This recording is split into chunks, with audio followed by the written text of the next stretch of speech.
ಪ್ರೀತಿಯ ವಿದ್ಯಾರ್ಥಿಗಳೇ, ನಾನು ನಿಮ್ಮ ಪ್ರೀತಿಯ ಶಿಕ್ಷಕ ಮಿತ್ರ ಮಾರುತೀಶ. ನಾನು ಇಂಗ್ಲೀಷ್ ಭಾಷಾ ಶಿಕ್ಷಕ, ದೊಡ್ಡಳ್ಳಿ ಮೊರಾರ್ಜಿ ಶಾಲೆ, ಪಾವಗಡ ತಾಲೂಕು, ತುಮಕೂರು ಜಿಲ್ಲೆ. ನಾನು ಇವತ್ತು ನಿಮಗೆ ಎಕ್ಸಾಮು ಇನ್ನೊಂದು ಕೇವಲ 5-6 ದಿನ ನಿಮಗೆ ಇದೆ. ಅದಕ್ಕೋಸ್ಕರ ಎಕ್ಸಾಮಲ್ಲಿ ಕೆಲವೇ ನಿಮಗೆ ಪಾಸ್ ಆಗಲಿಕ್ಕೆ ಕೆಲವೊಂದು ಅನುಕೂಲವಾಗಿರ್ತಕ್ಕಂಥ ಒಂದು ಪಾಯಿಂಟ್ಸನ್ನು ತೊಗೊಂಬಂದಿದ್ದೀನಿ.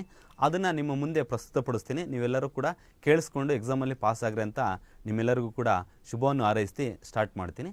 ನಾನು ತಗೊಂಡಿರ್ತಕ್ಕಂಥ ಒಂದು ಪಾರ್ಟ್ ಯಾವುದಪ್ಪ ಅಂತೇಳಿದ್ರೆ ಪೊಯೆಟ್ರಿ. ನಿಮಗೆ ಗೊತ್ತಿರುವಂತೆ ಪೊಯೆಟ್ರಿಯಲ್ಲಿ ಅಂದರೆ ಪದ್ಯಗಳು ನಮಗೆ SLCಯಲ್ಲಿ 8 ಪದ್ಯಗಳಿದ್ದಾವೆ ಅಲ್ವಾ. ಆ 8 ಪದ್ಯಗಳು ಯಾವುದಪ್ಪ ಅಂತೇಳಿದ್ರೆ grandma climbs a tree, quality of mercy, I am the land, the song of India, ಜಾರ್ಜ್ poem 2, ballad of the tempest, the blind boy ಮತ್ತು off to outer space tomorrow morning. ಈ 8 ಪದ್ಯಗಳಿಂದ ಅವನು ಕ್ವಶನ್ ಪೇಪರಲ್ಲಿ ಎಷ್ಟು ಮಾರ್ಕ್ಸ್ಗೆ ಕೇಳ್ತಾನೆ ಅಂತೇಳಿದ್ರೆ 16 ಮಾರ್ಕ್ಸ್ಗೆ ಕೇಳ್ತಾರೆ. ಹೆಂಗೆ ಕ್ವಶನ್ಸ್ ಇರುತ್ತೆ ಅಂತೇಳಿದ್ರೆ, ಒಂದು 2 ಮಾರ್ಕ್ಸ್ ಕ್ವಶನ್ ಇರುತ್ತೆ, ಒಂದು 3 ಮಾರ್ಕ್ಸ್ ಕ್ವಶನ್ ಇರುತ್ತೆ, ಒಂದು ಎಕ್ಸ್ಟ್ರಾಟ್ಸ್ ಇರುತ್ತೆ, ಒಂದು ಸಮ್ಮರಿ ಇರುತ್ತೆ ಮತ್ತು ಒಂದು ಲಾಂಗ್ ಆನ್ಸರ್ ಇರುತ್ತೆ. ಇಷ್ಟು ಟೋಟಲಿಯಾಗಿ 16 ಮಾರ್ಕ್ಸ್ಗೆ ನಿಮಗೆ ಎಕ್ಸಾಮಲ್ಲಿ ಬರುತ್ತೆ. ಪೊಯೆಟ್ರಿಯಲ್ಲಿ ನೀವು ಸ್ಕೋರ್ ಮಾಡ್ತಕ್ಕಂಥದ್ದು ಮತ್ತು ಕ್ವಶನನ್ನು ಎಕ್ಸ್ಪೆಕ್ಟ್ ಮಾಡ್ತಕ್ಕಂಥದ್ದು ತುಂಬ ಈಸಿಯಾಗಿ ಮಾಡ್ಬೋದು. ಅದಕ್ಕೋಸ್ಕರ ನಾನು ಮತ್ತು ನಮ್ಮ ಸ್ನೇಹಿತರಾಗಿರ್ತಕ್ಕಂಥ ಸುದರ್ಶನ್ ಅವರು ಸೇರಿಕೊಂಡು ನಿಮಗೋಸ್ಕರ ಆ ಎಕ್ಸಾಮಲ್ಲಿ ಅತಿ ತುರ್ತಾಗಿ ಓದಬೇಕಾಗಿರೋದಕ್ಕೆ ಕೆಲವೊಂದನ್ನು ರೆಡಿ ಮಾಡಿದ್ದೀವಿ. SLC ಪಾಸಿಂಗ್ ಪ್ಯಾಕೇಜ್ ಅಂತ. ಅದನ್ನು ನಿಮ್ಮ ಮುಂದೆ ಹೇಳ್ತಾ ಹೋಗ್ತೀನಿ. ಈಗ ಫಸ್ಟು ನೋಡ್ಕೊಳ್ಳಿ. ಫಸ್ಟು ನಾವು ಪೊಯೆಟ್ರಿಯಲ್ಲಿ ಫಸ್ಟ್ ಪೊಯಮ್ ಯಾವುದಪ್ಪ ಅಂತೇಳಿದ್ರೆ grandma climbs a tree. Grand ಮಾ ಕ್ಲೇಮ್ಸ್ ಎ ಟ್ರೀ ಅಂತಕ್ಕಂಥದ್ದು first ಪೊಯಮ್ಮು.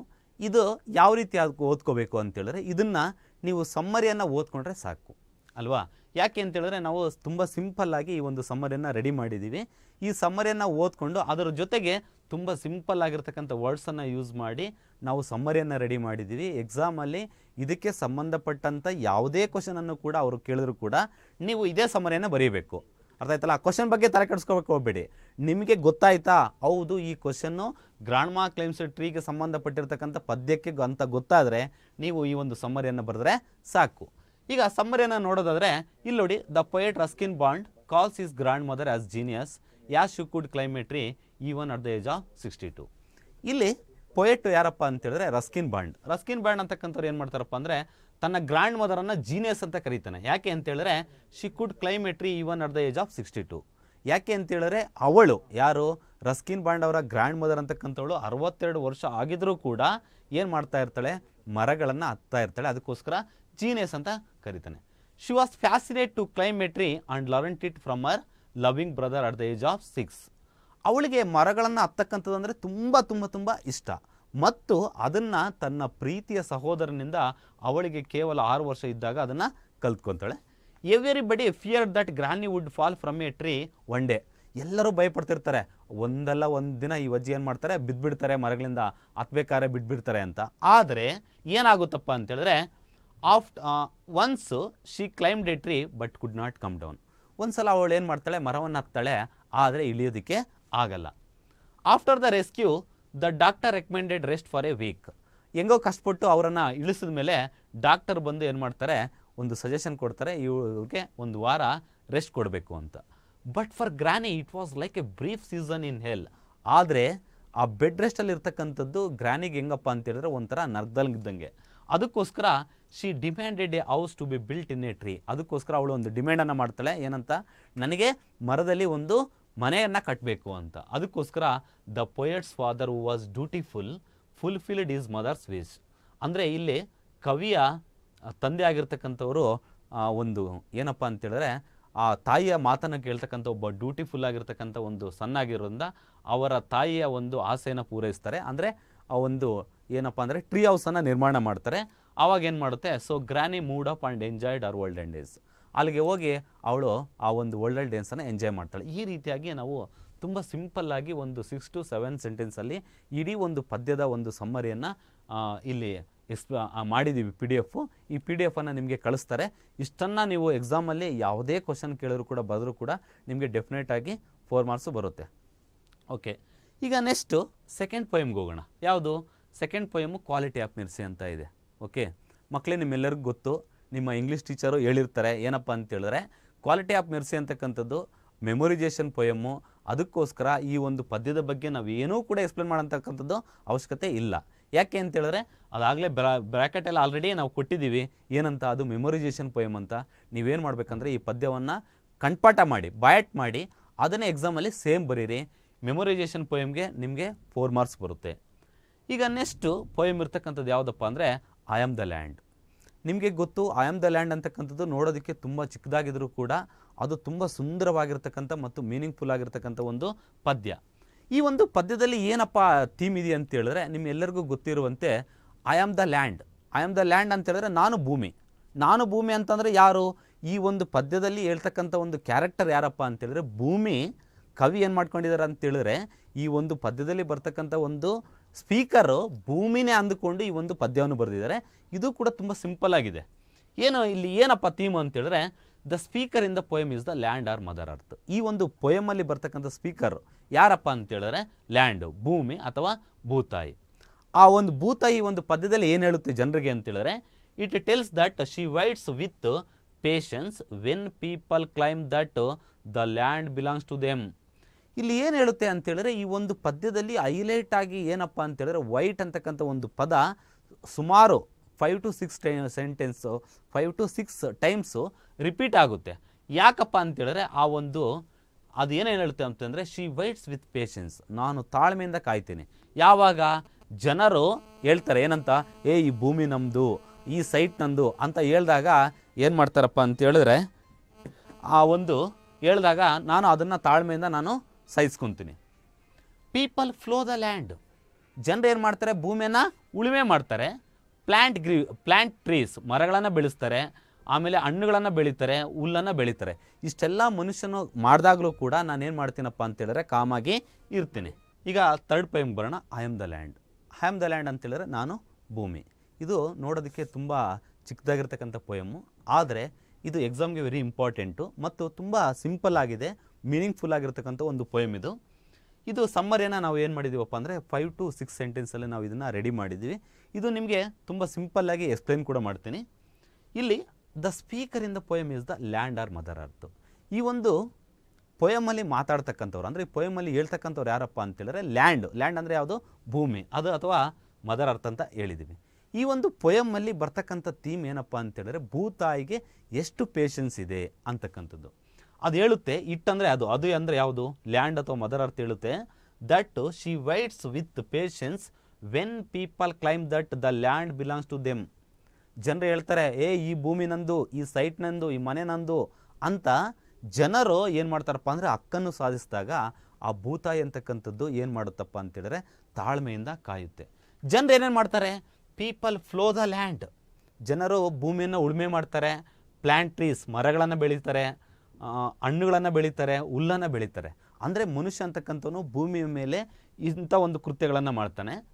Soldiers come with guns, ಸೈನಿಕರು ಬರ್ತಾರೆ ಗನ್ನುಗಳನ್ನು ಇಟ್ಕೊಂಡು, ಏನಂತ, ಈ ಭೂಮಿ ನಮ್ಮದು, ಈ ಬಾರ್ಡರ್ ನಮ್ಮದು ಅಂತ. ಇನ್ನೀಗ ನಿಮಗೆ ಗೊತ್ತಿರ್ಬೋದು ಚೀನಾ ಮತ್ತು ಭಾರತದ ಈ ಥರ ಆಗ್ತಾಯಿದೆ. ಫೈಟ್ ಓವರ್ ದ ಲ್ಯಾಂಡ್, ಈ ಭೂಮಿ ನಮ್ಮದು ಅಂತ ಹೇಳ್ಬಿಟ್ಟು ಏನು ಮಾಡ್ತಾರೆ ಅವರು? ಆ ಭೂಮಿಗೋಸ್ಕರ ಯುದ್ಧಗಳನ್ನು ಮಾಡ್ತಾರೆ. ಫೆನ್ಸಸ್ ಆರ್ ಬಿಲ್ಟ್, ಫೆನ್ಸಸ್ ಅಂದರೆ ಬೇಲಿಗಳನ್ನು ಹಾಕ್ಕೊತಾರೆ. ಇದು ಪಾಕಿಸ್ತಾನ, ಇದು Bharat. On the land to divide nations, ದೇಶಗಳಾಗಿ ವಿಭಜನೆ ಮಾಡ್ಕೊಳ್ಳೋದಕ್ಕೆ. ಈಗ ಪಾಕಿಸ್ತಾನ ಭಾರತ, ಪಾಕಿಸ್ತಾನ ಚೀನಾ, ಭಾರತ ಮತ್ತು ನೇಪಾಳ, ಈ ರೀತಿಯಾಗಿ ಏನು ಮಾಡ್ತಾರಪ್ಪ ಅಂತೇಳಿದ್ರೆ ಬೇರೆ ಬೇರೆ ರಾಷ್ಟ್ರಗಳನ್ನಾಗಿ ಮಾಡೋದಕ್ಕೆ ಅವ್ರು ಏನು ಮಾಡ್ತಾರೆ? ಬೇಲಿಗಳನ್ನು ಹಾಕ್ಕೊತಾರೆ. ಅಂದರೆ ಇವೆಲ್ಲನೂ ಕೂಡ ಭೂಮಿಯ ಮೇಲೆ ನಾವು ಮಾಡ್ತಕ್ಕಂಥ ದುಷ್ಕೃತ್ಯಗಳು.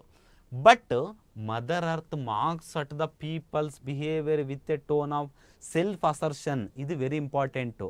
ಅದೇನು ಮಾಡುತ್ತಪ್ಪ ಅಂತೇಳಿದ್ರೆ ಜನರು ಇಷ್ಟೆಲ್ಲ ಮಾಡಿದ್ರು ಕೂಡ ಜನರನ್ನು ನೋಡಿ ನಕ್ಕುತ್ತೆ. ನೀವು ದೇಶಕ್ಕೆ ನೀವೇನು ಮಾಡ್ಬೋದು? ಬೌಂಡ್ರಿಗಳನ್ನು ಹಾಕ್ಕೋಬೋದು, ಉಳುಮೆ ಮಾಡ್ಬೋದು, ಹುಲ್ಲನ್ನು ಬೆಳೀಬೋದು, ಫ್ರೂಟ್ಸನ್ನು ಬೆಳೀಬೋದು. ಆದರೆ ಇಲ್ಲಿ ಹೇಳುತ್ತೆ that you cannot put a fence around the planet. ನೀವು ಇಡೀ ಈ ಒಂದು ಭೂಮಂಡಲಕ್ಕೆ ಅಥವಾ ಈ ಒಂದು ಗ್ರಹ ಇದೆಯಲ್ಲ, ಭೂಮಿಯ ಗ್ರಹ ಅಂತಕ್ಕಂಥದ್ದು, ಇದಕ್ಕೆ ನಿಮಗೆ ಬೇಲಿಯನ್ನು ಹಾಕೋದಕ್ಕೆ ಆಗಲ್ಲ ಅಂತಕ್ಕಂಥ ಒಂದು ಥೀಮನ್ನು ಹೇಳುತ್ತೆ. ಇದು ಎಕ್ಸಾಮಲ್ಲಿ ನಿಮಗೆ ಗೊತ್ತಿರುವಂತೆ ಇದು 2 ಮಾರ್ಕ್ಸ್ ಬಂದರೂ ಇದನ್ನೇ ಬರೀರಿ, 3 ಮಾರ್ಕ್ಸ್ ಬಂದರೂ ಇದನ್ನೇ ಬರೀರಿ, ಅಥವಾ ಅಕಸ್ಮಾತ್ ಸಮ್ಮರಿಯನ್ನು ಕೇಳಿದ್ರು ಕೂಡ ಇದನ್ನೇ ನೀವು ಬರೀರಿ. ಈಗ ನೆಕ್ಸ್ಟ್ ಪೊಯಮ್ಮು ಯಾವುದಪ್ಪ ಅಂತೇಳಿದ್ರೆ 4th ಪೊಯಮು ನಿಮಗೆ ಎಲ್ಲರಿಗೂ ಗೊತ್ತಿರುವಂತೆ ಸಾಂಗ್ ಆಫ್ ಇಂಡಿಯಾ ಅಂತಕ್ಕಂಥದ್ದು ಇದೆ. ಆದರೆ ಎಕ್ಸಾಮಿನೇಷನ್ ನಿಮಗೆ 21ನೇ ತಾರೀಕು ಸ್ಟಾರ್ಟ್ ಆಗ್ತಾಯಿರೋದ್ರಿಂದ ಅದು ತುಂಬ ದೊಡ್ಡ ಪೊಯಮ್ ಆದ್ದರಿಂದ ಅದನ್ನು ಎಕ್ಸ್ಪ್ಲೇನ್ ಮಾಡೋದು ಬೇಡ ಅಂತ ಹೇಳ್ಬಿಟ್ಟು ಆ ಒಂದು ಪೊಯಮನ್ನು ಬಿಟ್ಟು ನೆಕ್ಸ್ಟು ನೆಕ್ಸ್ಟ್ ಪೊಯಮ್ಮು 5ನೇ ಪೊಯಮ್ಮು ಜಾರ್ಜ್ ಪೊಯಮ್ 2 ಅಂತ ಇದೆ. ಈ ಜಾರ್ಜ್ ಪೊಯಮ್ 2 ಅಂತಕ್ಕಂಥದ್ದು ಎಕ್ಸಾಮ್ಗೆ ನಾವು ಏನು ಎಕ್ಸ್ಪೆಕ್ಟ್ ಮಾಡ್ಬೋದಪ್ಪ ಅಂತೇಳಿದ್ರೆ ನಿಮಗೆಲ್ಲರಿಗೂ ಗೊತ್ತಿರುವಂತೆ ತುಂಬ ಎಕ್ಸಾಮಲ್ಲಿ ಕೇಳಿದ್ದಾರೆ. ಜಾರ್ಜ್ ಪೊಯಮ್ ಅಂತಕ್ಕಂಥದ್ದು ಕೂಡ ಮೊನ್ನೆ ಎಕ್ಸಾಮಲ್ಲಿ 2 ಮಾರ್ಕ್ಸ್ ಕೇಳಿದ್ದಾರೆ. ಒಂದು ಸಲ ಇದನ್ನು ಸಮ್ಮರಿಯನ್ನು ಕೇಳಿದ್ದಾರೆ. ನಾವು ಎಕ್ಸಾಮ್ಗೆ ಈಗ ಸಮಯ ಕಡಿಮೆ ಇರೋದ್ರಿಂದ ಇದನ್ನು ಏನು ಮಾಡಬೇಕಪ್ಪ ಅಂತೇಳಿದ್ರೆ ಈ ಒಂದು ಪದ್ಯದಲ್ಲಿ ಇರ್ತಕ್ಕಂಥ ಸಮ್ಮರಿಯನ್ನು ಅರ್ಥ ಮಾಡಿಕೊಂಡು ಬೈಟ್ ಮಾಡಿದ್ರೆ ಸಾಕಾಗುತ್ತೆ. ನಿಮ್ಮೆಲ್ಲರಿಗೂ ಗೊತ್ತಿರುವಂತೆ ಇಲ್ಲಿ ಬರ್ತಕ್ಕಂಥ ಕ್ಯಾರೆಕ್ಟರ್ ಯಾರಪ್ಪ ಅಂದರೆ ಜಾರ್ಜ್ ಪ್ಲೇಯರ್ ಅಂತ. ದ ಜಾರ್ಜ್ ಪ್ಲೇಯರ್ ಅದನ್ನು ಯಾವ ರೀತಿಯಾಗಿ ನಾವು ಇದನ್ನು ಅರ್ಥ ಮಾಡ್ಕೋಬೇಕು ಅಂತೇಳಿದ್ರೆ ಜಾರ್ಜ್ player as a rough unshaven face and sagging stomach. ಅವನು ಜಸ್ಟ್ ಲೈಕ್ ನಂತರನೇ ಗಡ್ಡ ಬಿಟ್ಕೊಂಡಿದ್ದಾನೆ ಮತ್ತು ಜೋತು ಬಿದ್ದೋಗಿರ್ತಕ್ಕಂಥ ಒಂದು ಹೊಟ್ಟೆನ ಇಟ್ಕೊಂಡಿದ್ದಾನೆ. He wears a faded blue shirt, ಮಾಸಿರ್ತಕ್ಕಂಥ ಬ್ಲೂ ಶರ್ಟ್ ಹಾಕ್ಕೊಂಡಿದ್ದಾನೆ ಮತ್ತು ಲೂಸ್ ಆಗಿರ್ತಕ್ಕಂಥ ನೆಕ್ಟೈ ಇದೆ ಮತ್ತು ಜಾಕೆಟ್ ಇದೆ ಹಳೇದು. ಈ ಶೂಸ್ ಆರ್ ರನ್ ಡೌನ್, ಅವನು ಹಾಕ್ಕೊಂಡಿರ್ತಕ್ಕಂಥ ಶೂಗಳು ಅರ್ಧೋಗಿದೆ. Across his chest is an old alto saxophone supported from his neck by a wire coat hanger. ಮತ್ತು ಅವನ ಒಂದು ಎದೆಗೆ ಅಡ್ಡಲಾಗಿ ಒಂದು ವೈರಿಂದ ಸ್ಯಾಕ್ಸೋಫೋನ್ ಅಂತಕ್ಕಂಥದ್ದು ಒಂದು ಬರುತ್ತೆ, ಮ್ಯೂಸಿಕಲ್ ಇನ್ಸ್ಟ್ರೂಮೆಂಟು, ಅದನ್ನು ಹಾಕ್ಕೊಂಡಿದ್ದಾನೆ. ದ ಜಾರ್ಜ್ player at first as a weary expression on his face. ಅವನು ಆ ಒಂದು ಸಂಗೀತ ಕಾರ್ಯಕ್ರಮವನ್ನು ಕೊಡೋದಕ್ಕಿಂತ ಮುಂಚೆ ಆ ಮುಖದಲ್ಲಿ ಒಂದು ವೇರಿ ಆಗಿರ್ತಕ್ಕಂಥ ಎಕ್ಸ್ಪ್ರೆಷನ್ನು ಈ ಥರ ಇಟ್ಕೊಂಡಿರ್ತಾನೆ. He keeps his head down and appears lifeless. ಅವನು ತನ್ನ ಒಂದು ಸರದಿ ಬರೋ ತನಕ ಹಿಂಗೇನೇ ತಲೆ ಬಗ್ಗಿಸ್ಕೊಂಡು ಹೆಂಗಪ್ಪ ಅಂತೇಳಿದ್ರೆ ಒಂಥರ ಆ ಲೈಫ್ ಇಲ್ವೇನೋ ಅನ್ನೋ ಥರ ಇದ್ದಾನೆ. When it is turn to play, ಇವನ ಸರ್ತಿ ಬಂದಾಗ he lifts the saxophone to his lips suddenly is filled with a new life. ಯಾವಾಗ ಅವನ ಸರಿದಿ ಬರುತ್ತೋ ಆ ಸ್ಯಾಕ್ಸೋಫೋನನ್ನು ತನ್ನ ತುಟಿಯಲ್ಲಿ ಇಟ್ಕೊಂಡು ಏನು ಮಾಡ್ತಾನೆ, ಸಂಗೀತವನ್ನು ನುಡಿಸೋದಕ್ಕೆ ಪ್ರಾರಂಭ ಮಾಡ್ತಾನೆ. ಆವಾಗ ಏನಾಗುತ್ತಪ್ಪ ಅಂತೇಳಿದ್ರೆ ಅವನಲ್ಲಿ ಒಂಥರ ಹೊಸ ಒಂದು ಲೈಫ್ ಬಂದಂಗೆ ಆಗುತ್ತೆ. He's no longer a helpless old man. ಈಗ ಅವನು ಏನಪ್ಪ ಅಂತೇಳಿದ್ರೆ ಅಸಹಾಯಕನಾಗಿರ್ತಕ್ಕಂಥ ಒಬ್ಬ ಮುದುಕನಾಗಿ ಇಲ್ಲ. ಯಾಕೆ ಅಂತೇಳಿದ್ರೆ there is power in his music which draws people to listen. ಈಗ ಏನಾಗಿದೆಯಪ್ಪ ಅಂತೇಳಿದ್ರೆ ಅವನ ಒಂದು ಸಂಗೀತದಲ್ಲಿರ್ತಕ್ಕಂಥ ಶಕ್ತಿ ಅಂತಕ್ಕಂಥದ್ದು ಜನರನ್ನು ಏನು ಮಾಡ್ತಾ ಇದೆ, ಸೆಳಿತಾ ಇದೆ. ಇಲ್ಲಿ ಕವಿ ಹೇಳ್ತಾರೆ, the poet says that now he's no longer an ordinary man. ಈಗ ಅವನು ಆರ್ಡಿನರಿ ಮ್ಯಾನ್ ಆಗಿ ಉಳಿದಿಲ್ಲ. He's like a bird flying higher totally lost in the beautiful music he produces. ಈಗ ಅವನು ಸಂಗೀತವನ್ನು ನುಡಿಸಿದ್ರೆ ಅವನು ಮರ್ತೋಗ್ಬಿಡ್ತಾನೆ. ಏನಂತ, ನಾನು ಏನಪ್ಪ ಅಂತೇಳಿದ್ರೆ ಬ್ಲ್ಯಾಕ್ ರೇಸ್ಗೆ ಸೇರಿರ್ತಕ್ಕಂಥ ವ್ಯಕ್ತಿ ಅಂತಕ್ಕಂಥದ್ದನ್ನು ಮರ್ತೋಗಿ ಅವನೇನಪ್ಪ ಅಂದರೆ ಸಂಗೀತವನ್ನು ನುಡಿಸ್ಬೇಕಾದ್ರೆ ಅವನು ಒಂಥರ ಏನಪ್ಪ ಅಂತೇಳಿದ್ರೆ ಆ ಒಂದು ಅಕ್ಕಿ ಅಂತಕ್ಕಂಥದ್ದು ಮೇಲಕ್ಕೆ ಹಾರ್ಕೊಂಡು ಹೆಂಗೆ ಹೋಗುತ್ತೋ ಅದೇ ರೀತಿಯಾಗಿ ತಾನು ನುಡಿಸ್ತಕ್ಕಂಥ ಒಂದು ಸಂಗೀತದಲ್ಲಿ ಕಳೆದೋಗ್ತಾನೆ. ಇದು ಏನಪ್ಪ ಅಂತೇಳಿದ್ರೆ ಈ ಒಂದು ಪೊಯಮ್ಗೆ ಸಂಬಂಧಪಟ್ಟಿರ್ತಕ್ಕಂಥ ಸಮ್ಮರಿ. ಅದಕ್ಕೋಸ್ಕರ ನೀವು ಇವಾಗ ನಾವು ಇದನ್ನು ಥೀಮನ್ನು ಅರ್ಥ ಮಾಡ್ಕೊಳ್ಳೋದಕ್ಕಿಂತ ಅದನ್ನು ಬೈಟ್ ಮಾಡ್ತಕ್ಕಂಥದ್ದು ಸೂಕ್ತ. ಬೈಟ್ ಅಂತೇಳಿದ್ರೆ ನೀವು ಬೈಟ್ ಮಾಡಬೇಕಂತ ಅಲ್ಲ, ಇಲ್ಲಿರ್ತಕ್ಕಂಥ ಒಂದು ಸೆಂಟೆನ್ಸ್ಗಳನ್ನು ಅರ್ಥ ಮಾಡಿಕೊಂಡು ನಿಮ್ಮದೇ ಆಗಿರ್ತಕ್ಕಂಥ ಸೆಂಟೆನ್ಸಲ್ಲಿ ಬರೆದ್ರೂ ಕೂಡ ನಡೀತದೆ. ಈಗ ನೆಕ್ಸ್ಟ್ ಪೊಯಮ್ ಇರ್ತಕ್ಕಂಥದ್ದು ಯಾವುದಪ್ಪ ಅಂದರೆ ಬ್ಯಾಲೆಡ್ ಆಫ್ ದ ಟೆಂಪೆಸ್ಟ್. ಈ ಒಂದು ಬ್ಯಾಲೆಡ್ ಆಫ್ ದ ಟೆಂಪೆಸ್ಟಲ್ಲಿ ನಾವು ಎಕ್ಸಾಮಲ್ಲಿ ಏನನ್ನು ಎಕ್ಸ್ಪೆಕ್ಟ್ ಮಾಡ್ಬೋದಪ್ಪ ಅಂತೇಳಿದ್ರೆ ಡೆಫಿನೆಟಾಗಿ ಈ ಒಂದು ಪದ್ಯದಲ್ಲಿ ನಮಗೆ ಎಕ್ಸ್ಟ್ರಾಕ್ಟ್ಸ್ ಬರುತ್ತೆ. ಅದರಲ್ಲಿ ನಾವು ಮತ್ತು ನಮ್ಮ ಸ್ನೇಹಿತರಿಬ್ಬರು ಸೇರ್ಕೊಂಡು ಏನು ಮಾಡಿದ್ದೀವಪ್ಪ ಅಂತೇಳಿದ್ರೆ ಎಕ್ಸಾಮ್ ದೃಷ್ಟಿಯಿಂದ ತುಂಬ ಇಂಪಾರ್ಟೆಂಟ್ ಆಗಿರ್ತಕ್ಕಂಥ ಎಕ್ಸ್ಟ್ರಾಕ್ಟ್ಸ್ಗಳನ್ನು ತೆಗೆದು ನಾವಿಲ್ಲಿ ಮಾಡಿದ್ದೀವಿ. ನಾನು ಒಂದೊಂದನ್ನು ಎಕ್ಸ್ಪ್ಲೇನ್ ಮಾಡ್ತಾ ಹೋಗ್ತೀನಿ. We were crowded in the cabin, not a soul would dare to sleep. We were crowded in the cabin. Cabin ಅಂದರೆ ನಿಮ್ಗೆ ಗೊತ್ತು, ಶೆಲ್ಟರ್ ಫಾರ್ ಸ್ಲೀಪ್, ಒಂದು ಶಿಪ್ಪಲ್ಲಿ ಮಲ್ಕೊಳ್ಳೋಕ್ಕೆ ಇರ್ತಕ್ಕಂಥ ಒಂದು ಜಾಗ. ಆ ಕ್ಯಾಬಿನಲ್ಲಿ ನಾವೇನು ಮಾಡಿದ್ದೀವಪ್ಪ ಅಂದರೆ ಒಂದು ಕಡೆ ಸೇರ್ಕೊಂಡಿದ್ದೀವಿ. Not a soul would dare to sleep. ಅಲ್ಲಿರ್ತಕ್ಕಂಥ ಯಾವುದೇ ಒಂದು ಆತ್ಮಕ್ಕೂ ಕೂಡ ಮಲಗುವಂಥ ಒಂದು ಏನಪ್ಪ ಅಂತೇಳಿದ್ರೆ ಗಟ್ಸು ಅಂತಕ್ಕಂಥದ್ದು ಇಲ್ಲ. ಇದು ಏನಪ್ಪ ಅಂದರೆ ಕೊಟ್ಟಿರ್ತಕ್ಕಂಥ ಎಕ್ಸ್ಟ್ರಾಕ್ಟು. ಇದಕ್ಕೆ ಸಂಬಂಧಪಟ್ಟಿರ್ತಕ್ಕಂಥ ಕ್ವಶನ್ ಏನಪ್ಪ ಅಂದರೆ who does the word we refer to here. ಇಲ್ಲಿ ವಿ ಅಂತ ಇದೆ ನೋಡಿ, ವಿ ಅಂದರೆ ಯಾರು ಅಂತ. ಇಲ್ಲಿ ಯಾರು ಅಂತೇಳಿದ್ರೆ ನೀವು ಅರ್ಥ ಮಾಡ್ಕೊಳ್ಳಿ, ಈ ಪದ್ಯದಲ್ಲಿ ವಿ ಅಂತಕ್ಕಂಥದ್ದು ಎಲ್ಲೇ ಕೇಳಿದ್ರು ಕೂಡ ವಿ ಅಂದರೆ the captain of the ship and the sailors. ಇಲ್ಲಿ ನಾನು ನೋಡ್ರಿ ಸಿಂಪಲ್ ಆಗಿ ಬರೆದಿದ್ದೀವಿ, we refers to the sailors on the ship. ಆ ಒಂದು ಶಿಪ್ಪಲ್ಲಿರ್ತಕ್ಕಂಥ ಒಂದು ಸೇಲರ್ಸ್ ಅಂತ. Next B question, why were they crowded in the cabin. ಯಾಕೆ ಅವರು ಕ್ಯಾಬಿನಲ್ಲಿ ಕ್ರೌಡೆಡ್ ಅಂದರೆ ಗುಂಪನ್ನು ಗೂಡ್ಕೊಂಡಿದ್ದಾರೆ ಯಾಕೆ ಅಂತ.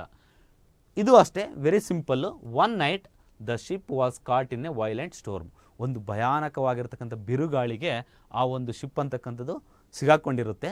ಅರ್ಥ ಆಯ್ತಲ್ವಾ? ಅದಕ್ಕೋಸ್ಕರ ನಾವೆಲ್ಲರೂ ಕೂಡ ಭಯದಿಂದ ಆ ಒಂದು ಕ್ಯಾಬಿನಲ್ಲಿ ಸೇರ್ಕೊಂಡಿದ್ವಿ. ಇದೇ ಅಲ್ಲ, ಈ ಒಂದು ಎಲ್ಲೇ ಬಂದರೂ ಕೂಡ ಎಕ್ಸ್ಟ್ರಾಕ್ಟ್ ಅಂತಕ್ಕಂಥದ್ರಲ್ಲಿ ವೈ ಅಂತಕ್ಕಂಥದ್ದು ಬಂದರೆ ಇದೇ ಒಂದು ಸೆಂಟೆನ್ಸನ್ನು ಬರೀರಿ, ತುಂಬ ಈಸಿಯಾಗಿ ಆಗುತ್ತೆ. Not a soul would dare to sleep, why was it so. ಇಲ್ಲಿ ಸೋಲ್ ಅಂದರೆ ಆತ್ಮ, ಇಲ್ಲಿ ಆತ್ಮ ಅಂದರೆ ಅರ್ಥ ಏನಪ್ಪ ಅಂತ ಹೇಳಿದ್ರೆ ಅಲ್ಲಿರ್ತಕ್ಕಂಥ ಸೇಲರ್ಸ್ ಅಂತ. Not a soul would dare to sleep, why was it so. ಅಲ್ಲಿರ್ತಕ್ಕಂಥ ಯಾವುದೇ ಒಂದು ಆತ್ಮಕ್ಕೂ ಕೂಡ ಮಲಗಬೇಕಂತಕ್ಕಂಥ ಧೈರ್ಯ ಇಲ್ಲ, ಯಾಕೆ ಅಂತ ಹೇಳಿದ್ದಾರೆ. ಇಲ್ಲಿ ಯಾಕೆ ಅಂತ ಹೇಳಿದ್ರೆ because the sailors were afraid that the storm would destroy the ship and their lives. ಯಾಕೆ ಅಂತ ಹೇಳಿದ್ರೆ ಅವ್ರಿಗೆ ಭಯ, ಯಾಕೆ ಅಂತ ಹೇಳಿದ್ರೆ ಬಿರುಗಾಳಿ ಬಂದಿದೆ, ಅರ್ಥ ಆಯ್ತಲ್ವಾ. ಇದಕ್ಕೂ ಕೂಡ ನೀವು ಇದೇ ಆನ್ಸರನ್ನು ಬರೆದ್ರೂ ಕೂಡ ತಪ್ಪಾಗಲ್ಲ. ಯಾಕೆ ಅಂತ ಹೇಳಿದ್ರೆ one night the ship was caught in a violent storm so ಅಂತ ಬರೆದ್ರೂ ಕೂಡ ಆಗುತ್ತೆ. ಇಲ್ಲಿ ಎಕ್ಸ್ಟ್ರಾ ಇನ್ನೊಂದು ಇದು ಡಿ ಅಂತ ಬರಬೇಕಾಯ್ತು, ಎ ಬಂದಿದೆ. What does the word cabin mean. ಇಲ್ಲಿ ಕ್ಯಾಬಿನ್ ಅಂದರೆ ಏನು ಅಂತ, ಶೆಲ್ಟರ್ ಫಾರ್ ಸ್ಲೀಪ್, ಅಂದರೆ ನಾವು ಮಲ್ಕೊಳ್ಳೋಕ್ಕೆ ಇರ್ತಕ್ಕಂಥ ಒಂದು ಸಪ್ರೇಟ್ ಆಗಿರ್ತಕ್ಕಂಥ ಒಂದು ಶೆಲ್ಟರ್, ಎಲ್ಲಿ, ಶಿಪ್ಪಲ್ಲಿ ಅಂತ. ಇದು ನಿಮಗೆ ಚಿತ್ರದಲ್ಲಿ ಗೊತ್ತಾಗುತ್ತೆ. ಇದಾದಮೇಲೆ ನೆಕ್ಸ್ಟು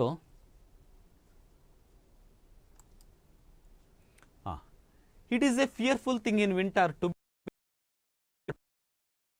ಇಲ್ಲಿ ನಮಗೆ ಇದು ಏನಪ್ಪ ಅಂತ ಹೇಳಿದ್ರೆ ಅತಿ ಭಯಂಕರವಾಗಿರ್ತಕ್ಕಂಥದ್ದು, ಅದು ಬ್ಲಾಸ್ಟ್ ಮಾಡುತ್ತೆ, ಸ್ಟಾರ್ಟ್ ಬೈ ದ ಬ್ಲಾಸ್ಟ್ ಅಂತ ಕೊಟ್ಟಿದ್ದಾರೆ.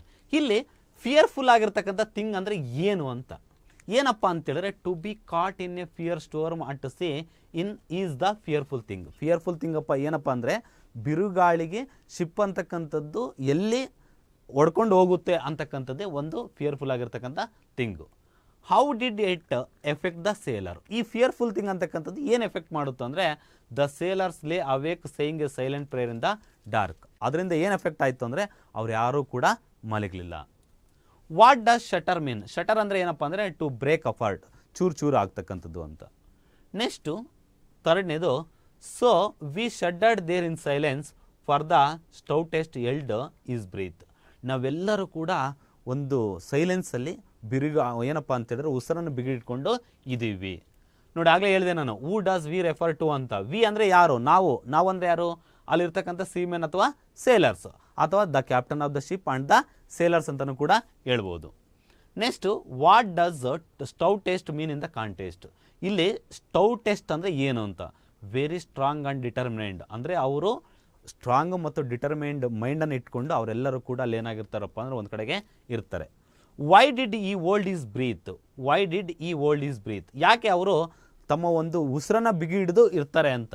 There was a violent storm in the ocean. ಇದಕ್ಕೂ ಕೂಡ ಅಷ್ಟೇ, ನೀವು ನಾನು ಹೇಳ್ದಲ್ಲ ವೈ ಅಂತ ಕೇಳಿದಾಗೆಲ್ಲನೂ ಕೂಡ ನಾವೇನು ಮಾಡ್ಬೋದು, ಅದನ್ನೇ ಬರೀಬೋದು. ಏನಂತ, one night the ship was caught in a violent storm ಅಂತ ಬರೀಬೋದು. Fourth one, we are lost the captain shouted. ನಾವು ಕಳೆದೋಗಿದ್ದೀವಿ, ದ ಕ್ಯಾಪ್ಟನ್ ಶೌಟೆಡ್. ಇಲ್ಲಿ ಏನು ಮಾಡ್ತಾ ಇದ್ದಾನೆ, ಅವನು ಕೂಕ್ಕಂತ ಇದ್ದಾನೆ. ಯಾಕೆ, ಇಲ್ಲಿ ಅದಕ್ಕೆ ಸಂಬಂಧಪಟ್ಟಿರ್ತಕ್ಕಂಥ a question who does we refer to. ನಾನು ಆಗಲೇ ಹೇಳಿದೆ ವಿ ಬಂದಾಗೆಲ್ಲನೂ ಕೂಡ ಸೇಮ್ ಬರೀಬೋದು, the captain of the ship and his ಕ್ರೂಮೇಟ್ಸ್.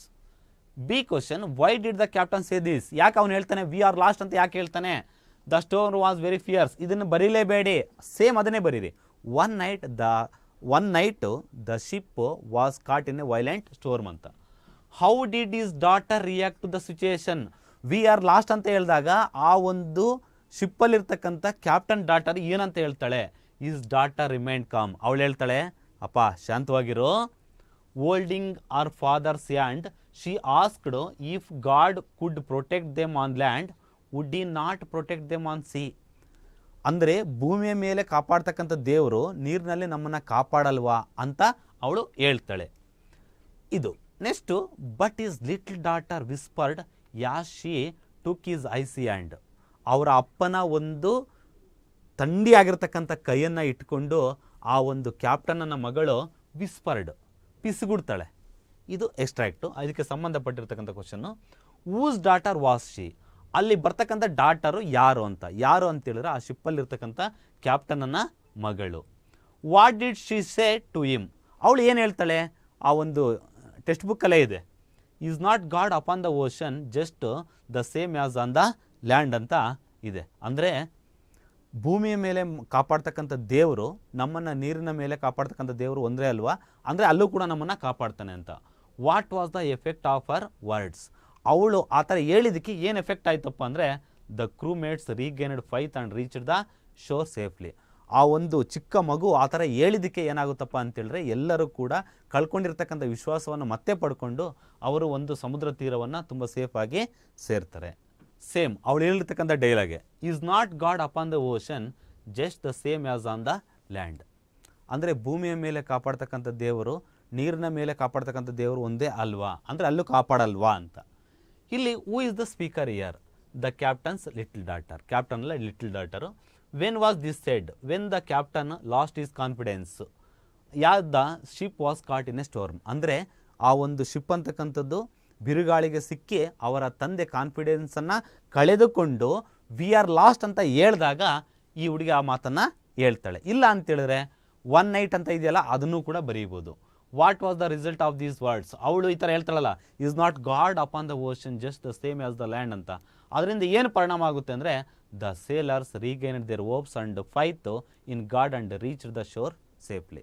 ಅವರು ಮತ್ತೆ ಏನಪ್ಪ ಅಂದರೆ ಕಳ್ಕೊಂಡಿರ್ತಕ್ಕಂಥ ವಿಶ್ವಾಸವನ್ನು ಮತ್ತೆ ಪಡ್ಕೊಂಡು ಸಮುದ್ರ ತೀರವನ್ನು ಸೇಫಾಗಿ ಅವರು ಸೇರ್ತಾರೆ.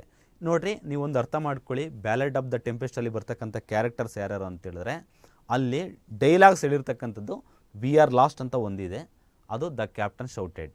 ಇನ್ನೊಂದು ಯಾವುದಪ್ಪ ಅಂತೇಳಿದ್ರೆ, is not God upon the ocean just the same as on the land. ನೀವಿಲ್ಲಿ ಮನಸ್ಸಲ್ಲಿ ಇಟ್ಕೋಬೇಕಾಗಿರ್ತಕ್ಕಂಥದ್ದು ಸ್ಪೀಕರ್ಸ್ ಯಾರ್ಯಾರಿದ್ದಾರೆ, ಅಲ್ಲಿರ್ತಕ್ಕಂಥ ಕ್ಯಾರೆಕ್ಟರ್ಸು. ವಿ ಅಂದರೆ ಏನಪ್ಪ ಅಂತೇಳಿದ್ರೆ the captain of the ship and his sailors ಅಲ್ವಾ. ಯಾಕೆ ಅಂತ ಕ್ವಶನ್ ಕೇಳಿದ್ರೆ, ನೀವು ನಾನು ಆಗಲೇ ಹೇಳಿದೆ, one night the ship was caught in a violent storm ಅಂತ ಬರೆದ್ರೆ ಕೂಡ ಸಾಕು. ಈ ಥರ ನಾವು ಬ್ಯಾಲೆಡ್ ಆಫ್ ದ ಟೆಂಪೆಸ್ಟಲ್ಲಿ ನಾವು ಎಕ್ಸ್ಟ್ರಾಕ್ಟ್ಸನ್ನು ಎಕ್ಸ್ಪೆಕ್ಟ್ ಮಾಡ್ಬೋದು. ತುಂಬ ಈಸಿಯಾಗಿದ್ದಾವೆ. ಇದು PDF ನಿಮ್ಗೆ ಬರುತ್ತೆ, ಅದನ್ನು ಸ್ವಲ್ಪ ವರ್ಕ್ ಮಾಡಿ ಒಂದು ಸಲ ಓದ್ಕೊಂಡು ಬರೆದು ಎಕ್ಸಾಮ್ಗೆ ಹೋಗಿ. Next poem number 7, blind boy.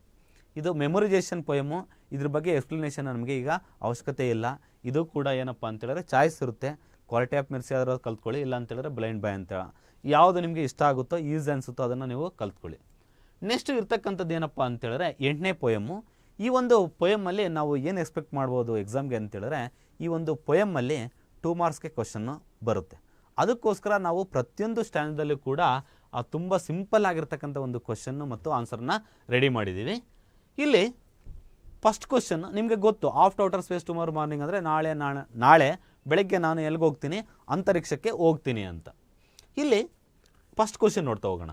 The speaker in after outer space tomorrow morning is uncertain of his return, how does ಈ ಎಕ್ಸ್ಪ್ರೆಸ್ ದಿಸ್?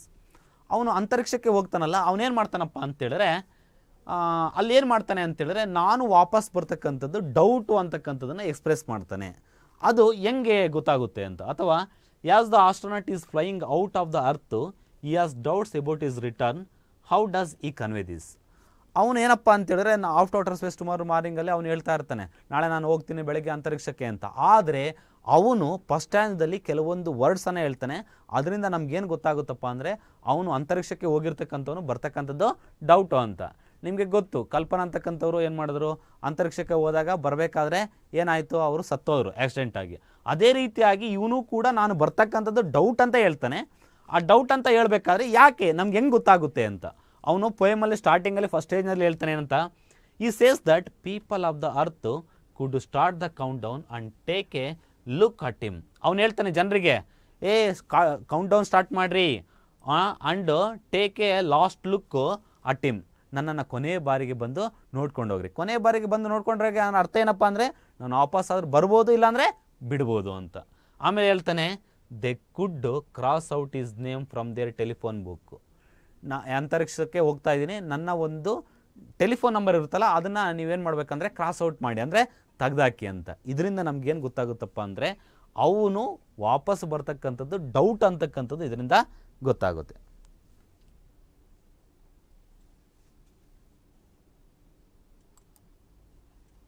ಸೆಕೆಂಡ್ ಕ್ವಶನ್ನು, ನಾವು ಪ್ರತಿಯೊಂದು ಸ್ಟ್ಯಾಂಡಲ್ಲಿ ಒಂದೊಂದು ಕ್ವಶನ್ ಮಾಡ್ತಾ ಹೋಗಿದ್ದೀವಿ. The speaker says that, speaker ಹೇಳ್ತಾನೆ, calendars and clocks are useless in space, what might have been the reason for his opinion? ಈಗ ನಮ್ಮ ಮನೆಯಲ್ಲಿ ಕ್ಯಾಲೆಂಡರ್ ಇರುತ್ತೆ ಮತ್ತು ಕ್ಲಾಕ್ಸು ಕೂಡ ಇರ್ತವೆ. ಆದರೆ ಅಂತರಿಕ್ಷದಲ್ಲಿ ಸ್ಪೇಸಲ್ಲಿ ಅವು ಯೂಸ್ಲೆಸ್ ಅಂತ ಹೇಳ್ತಾನೆ. ಯಾಕೆ ಅಂತ ನಿಮ್ಗೆಲ್ಲರಿಗೂ ಗೊತ್ತು. The poet says this because there is no change of seasons. ಇಲ್ಲಿ ನಮಗೆ ಮಳೆಗಾಲ ಇರುತ್ತೆ, ಚಳಿಗಾಲ ಇರುತ್ತೆ, ಅವೆಲ್ಲ ಇರ್ತವೆ. ಆದರೆ the poet says this because there is no change of seasons and no day and night in space. ಅಂತ ಸ್ಪೇಸಲ್ಲಿ ಅಲ್ಲಿ ಡೇನೂ ಇರಲ್ಲ ನೈಟು ಇರಲ್ಲ ಮತ್ತು ಚೇಂಜ್ ಆಫ್ ಸೀಸನ್ಸು ಇರಲ್ಲ.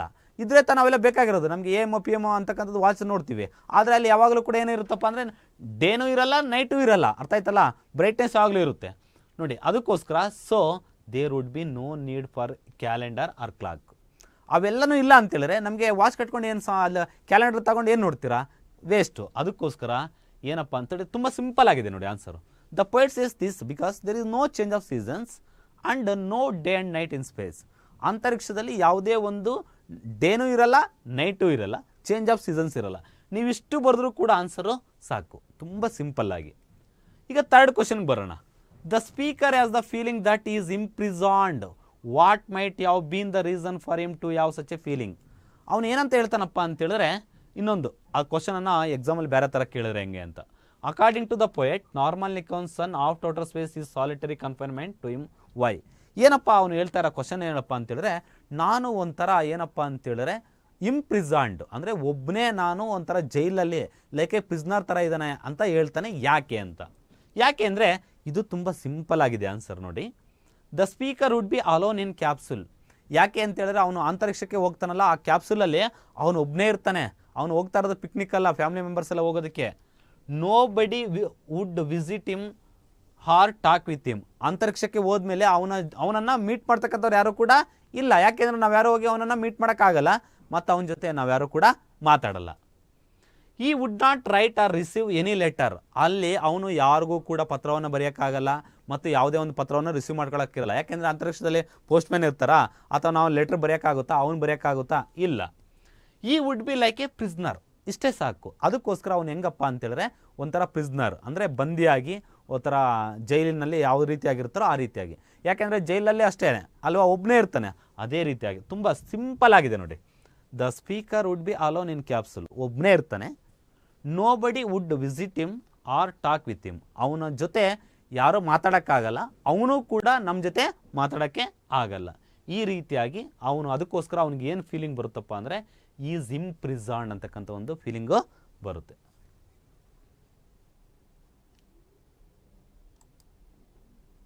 ನೆಕ್ಸ್ಟು ಫೋರ್ತ್ ಕ್ವಶನ್ಗೆ ಬರೋಣ. Why do the tea cups circle around the poet like a planets around the ಸನ್?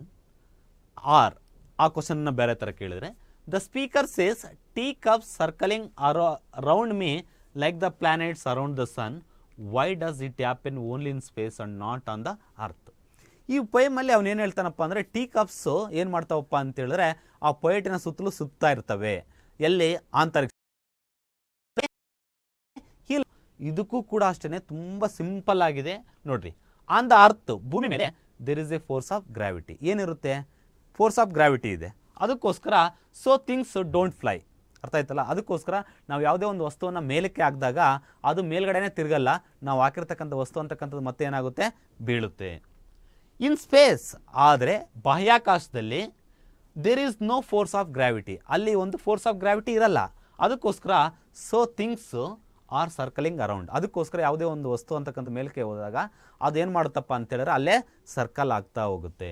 ನೋಡಿ ಎಷ್ಟು ಸಿಂಪಲ್ ಆಗಿದೆ ಆನ್ಸರ್ ಅಂತೇಳಿದ್ರೆ, on the earth there is a force of gravity, so things don't fly. ಅದಕ್ಕೋಸ್ಕರ ಏನು ಮಾಡ್ತವೆ? Things don't fly ಅಂತ ಕೊಟ್ಟಿದ್ದೀನಿ. In space there is no force of gravity, so things are circling around. ಈ ರೀತಿಯಾಗಿ ತುಂಬ ಸಿಂಪಲ್ ಆಗಿರ್ತಕ್ಕಂಥ ಆನ್ಸರ್ ಇದೆ. ನೆಕ್ಸ್ಟ್ ಏನಪ್ಪ ಅಂತೇಳಿದ್ರೆ, give some instances of daily routine mention in the poem off to outer space tomorrow morning. ಈ ಒಂದು ಪದ್ಯದಲ್ಲಿ ನಾವು ಪ್ರತಿನಿತ್ಯ ಮಾಡ್ತಕ್ಕಂಥ ಕೆಲಸಗಳನ್ನು ಕೆಲವೊಂದನ್ನು ಮೆನ್ಷನ್ ಮಾಡಿದ್ದಾರೆ ಇಂಡೈರೆಕ್ಟಾಗಿ. ಅವು ಯಾವನ್ನ ಇದ್ದರೆ ಬರೀರಿ ಅಂತ. ನೀವು ಇದನ್ನೆಲ್ಲ ಏನು ಮನಸ್ಸಲ್ಲಿ ಇಟ್ಕೋಬೇಡ್ರಿ. Writing letters, posting mail, people visiting others, milkman knocking at the door in the morning ಅಂತ ಇದೆಯಲ್ಲ, ಇಷ್ಟು ಇದನ್ನು ಎಷ್ಟೊಂದು ಇಂಪಾರ್ಟೆಂಟ್ ಕ್ವಶನ್ ಆಗಿರ್ತಕ್ಕಂಥದ್ದು ಅಲ್ಲ. ನೆಕ್ಸ್ಟು 6ನೇದು ಕೂಡ ಅಷ್ಟೇ. How would people on the earth watch the astronaut? Would it affect him in any way? ಜನರು ಅವನು ಅಂತರಿಕ್ಷಕ್ಕೆ ಹೋಗ್ತಾನಲ್ಲ, ಅವನನ್ನು ಯಾವ ರೀತಿಯಾಗಿ ಜನರು ನೋಡ್ತಾರೆ, ನೋಡಿದ್ರೆ ಅವನ ಮೇಲೆ ಏನಾದರೂ ಎಫೆಕ್ಟ್ ಬೀಳುತ್ತೆ ಅಂತ. ಇಲ್ಲಿ ನೋಡ್ರಿ, people on earth watch the astronaut on television or track him through their telescope. ನಾವು ಹೆಂಗೆ ನೋಡ್ಬೋದು ಅವನು ಅಂತರಿಕ್ಷಕ್ಕೆ ಹೋಗ್ತಕ್ಕಂಥದ್ದು ಅಂತಂದರೆ, ನಾವು ಟೆಲಿವಿಷನಲ್ಲಿ ನೋಡ್ಬೋದು, ಇಲ್ಲ ಅಂತೇಳಿದ್ರೆ ಟೆಲಿಸ್ಕೋಪಲ್ಲಿ ನೋಡ್ಬೋದು. It would not affect him in any way because he need not think about people. ಅದು ಅವನನ್ನು ನೋಡ್ತಾ ಇದ್ದರೆ ಅವನಿಗೆ ಏನೂ ಎಫೆಕ್ಟ್ ಆಗಲ್ಲ. ಯಾಕೆಂದರೆ ಅವನು ಜನರ ಬಗ್ಗೆ ಏನೋ ತಲೆ ಕೆಡಿಸ್ಕೊಳಕ್ಕೆ ಹೋಗಲ್ಲ. ಅವನ ಪಾಡಿಗೆ ಅವನ ಕೆಲಸ ಮಾಡ್ಕೊಂಡು ಸ್ಪೇಸಲ್ಲಿ ಏನು ಕೆಲಸ ಮಾಡಬೇಕು ಅದನ್ನು ಮಾಡ್ತಾ ಇರ್ತಾನೆ. ಈ ರೀತಿಯಾಗಿ ತುಂಬ ಸಿಂಪಲ್ ಆಗಿರ್ತಕ್ಕಂಥ ಒಂದು ಕ್ವಶನ್ ಆನ್ಸರ್ಸನ್ನು ನಾವು ರೆಡಿ ಮಾಡಿದ್ದೀವಿ. ಖಂಡಿತವಾಗಲೂ ಕೂಡ ನೀವು 6 ಕ್ವಶನಲ್ಲಿ ಎಲ್ಲ ಆನ್ಸರ್ಸು ಕೂಡ ತುಂಬ ಸರಳವಾಗಿದೆ. ನೀವು ಖಂಡಿತವಾಗಲೂ ಕೂಡ ಇಷ್ಟನ್ನು ಓದ್ಕೊಂಡ್ರೆ ಎಕ್ಸಾಮಲ್ಲಿ ಖಂಡಿತ ಚೆನ್ನಾಗಿ ಬರೀಬೋದು. ವಿದ್ಯಾರ್ಥಿಗಳೇ, ಇಲ್ಲಿವರೆಗೂ ನೀವು 8 ಒಂದು ಪಾಠಗಳಿಗೆ ಸಂಬಂಧಪಟ್ಟಿರ್ತಕ್ಕಂಥ ಒಂದು ವಿಚಾರಗಳನ್ನು ನಮ್ಮ ಸ್ನೇಹಿತರಾಗಿರ್ತಕ್ಕಂಥ ಸುದರ್ಶನ್ ಅಂತಕ್ಕಂಥವರು ಅದನ್ನು ಎಕ್ಸ್ಪ್ಲೇನ್ ಮಾಡ್ತಾರೆ. ಅದಕ್ಕಿಂತ ಮುಂಚೆ ನಾವು ಏನಪ್ಪ ಅಂತೇಳಿದ್ರೆ ಟೋಟಲಿ ಆಗಿ ನಾವು ಯಾವ ಏರಿಯಾದಲ್ಲಿ ಟಚ್ ಮಾಡಿದ್ರೆ ಎಕ್ಸಾಮಲ್ಲಿ ಸಕ್ಸಸ್ ಆಗ್ಬೋದು ಅಂತ. ಮಕ್ಕಳೇ, ನಿಮ್ಮೆಲ್ಲರಿಗೂ ಗೊತ್ತಿರುವಂತೆ ನಮ್ಮ ಕ್ವಶನ್ ಪೇಪರ್ ಪ್ಯಾಟ್ರನ್ ಪ್ರಕಾರ ಏನಪ್ಪ ಅಂತೇಳಿದ್ರೆ ನಮಗೆ 4 ಮಲ್ಟಿಪಲ್ ಚಾಯ್ಸ್ ಕ್ವಶನ್ಸ್ ಇರುತ್ತೆ. 4 ಮಲ್ಟಿಪಲ್ ಚಾಯ್ಸ್ ಕ್ವಶನ್ಸಲ್ಲಿ ಕ್ವಶನ್ ಟ್ಯಾಗ್ ಇರುತ್ತೆ, ಇಫ್ ಕ್ಲಾಸ್ ಇದೆ, ಆಮೇಲೆ ಇನ್ಫಿನಿಟಿವ್ ಇದೆ, ಇನ್ನೊಂದು ಲ್ಯಾಂಗ್ವೇಜ್ ಫಂಕ್ಷನ್ ಅಂತ ಇದೆ. ಇದರಲ್ಲಿ ನಾನು ನಿಮ್ಗೇನಪ್ಪ ಅಂದರೆ ಇಫ್ ಕ್ಲಾಸ್ ಅಂತಕ್ಕಂಥದ್ರಲ್ಲಿ ನೀವು ಈಸಿಯಾಗಿ ಮಾರ್ಕ್ಸನ್ನು ತಗೋಬೋದು. ಹೆಂಗೆ ಅಂತೇಳಿದ್ರೆ ನಾನು ಒಂದು ಎಕ್ಸಾಂಪಲನ್ನು ತೋರಿಸ್ತೀನಿ.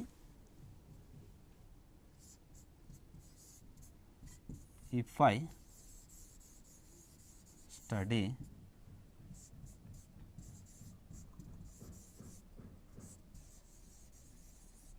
I will pass.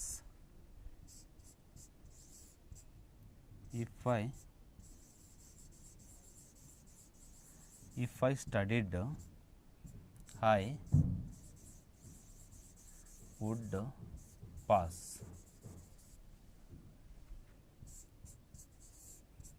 If I had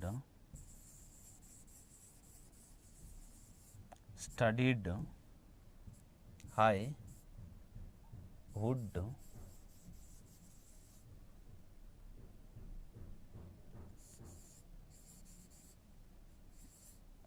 have passed.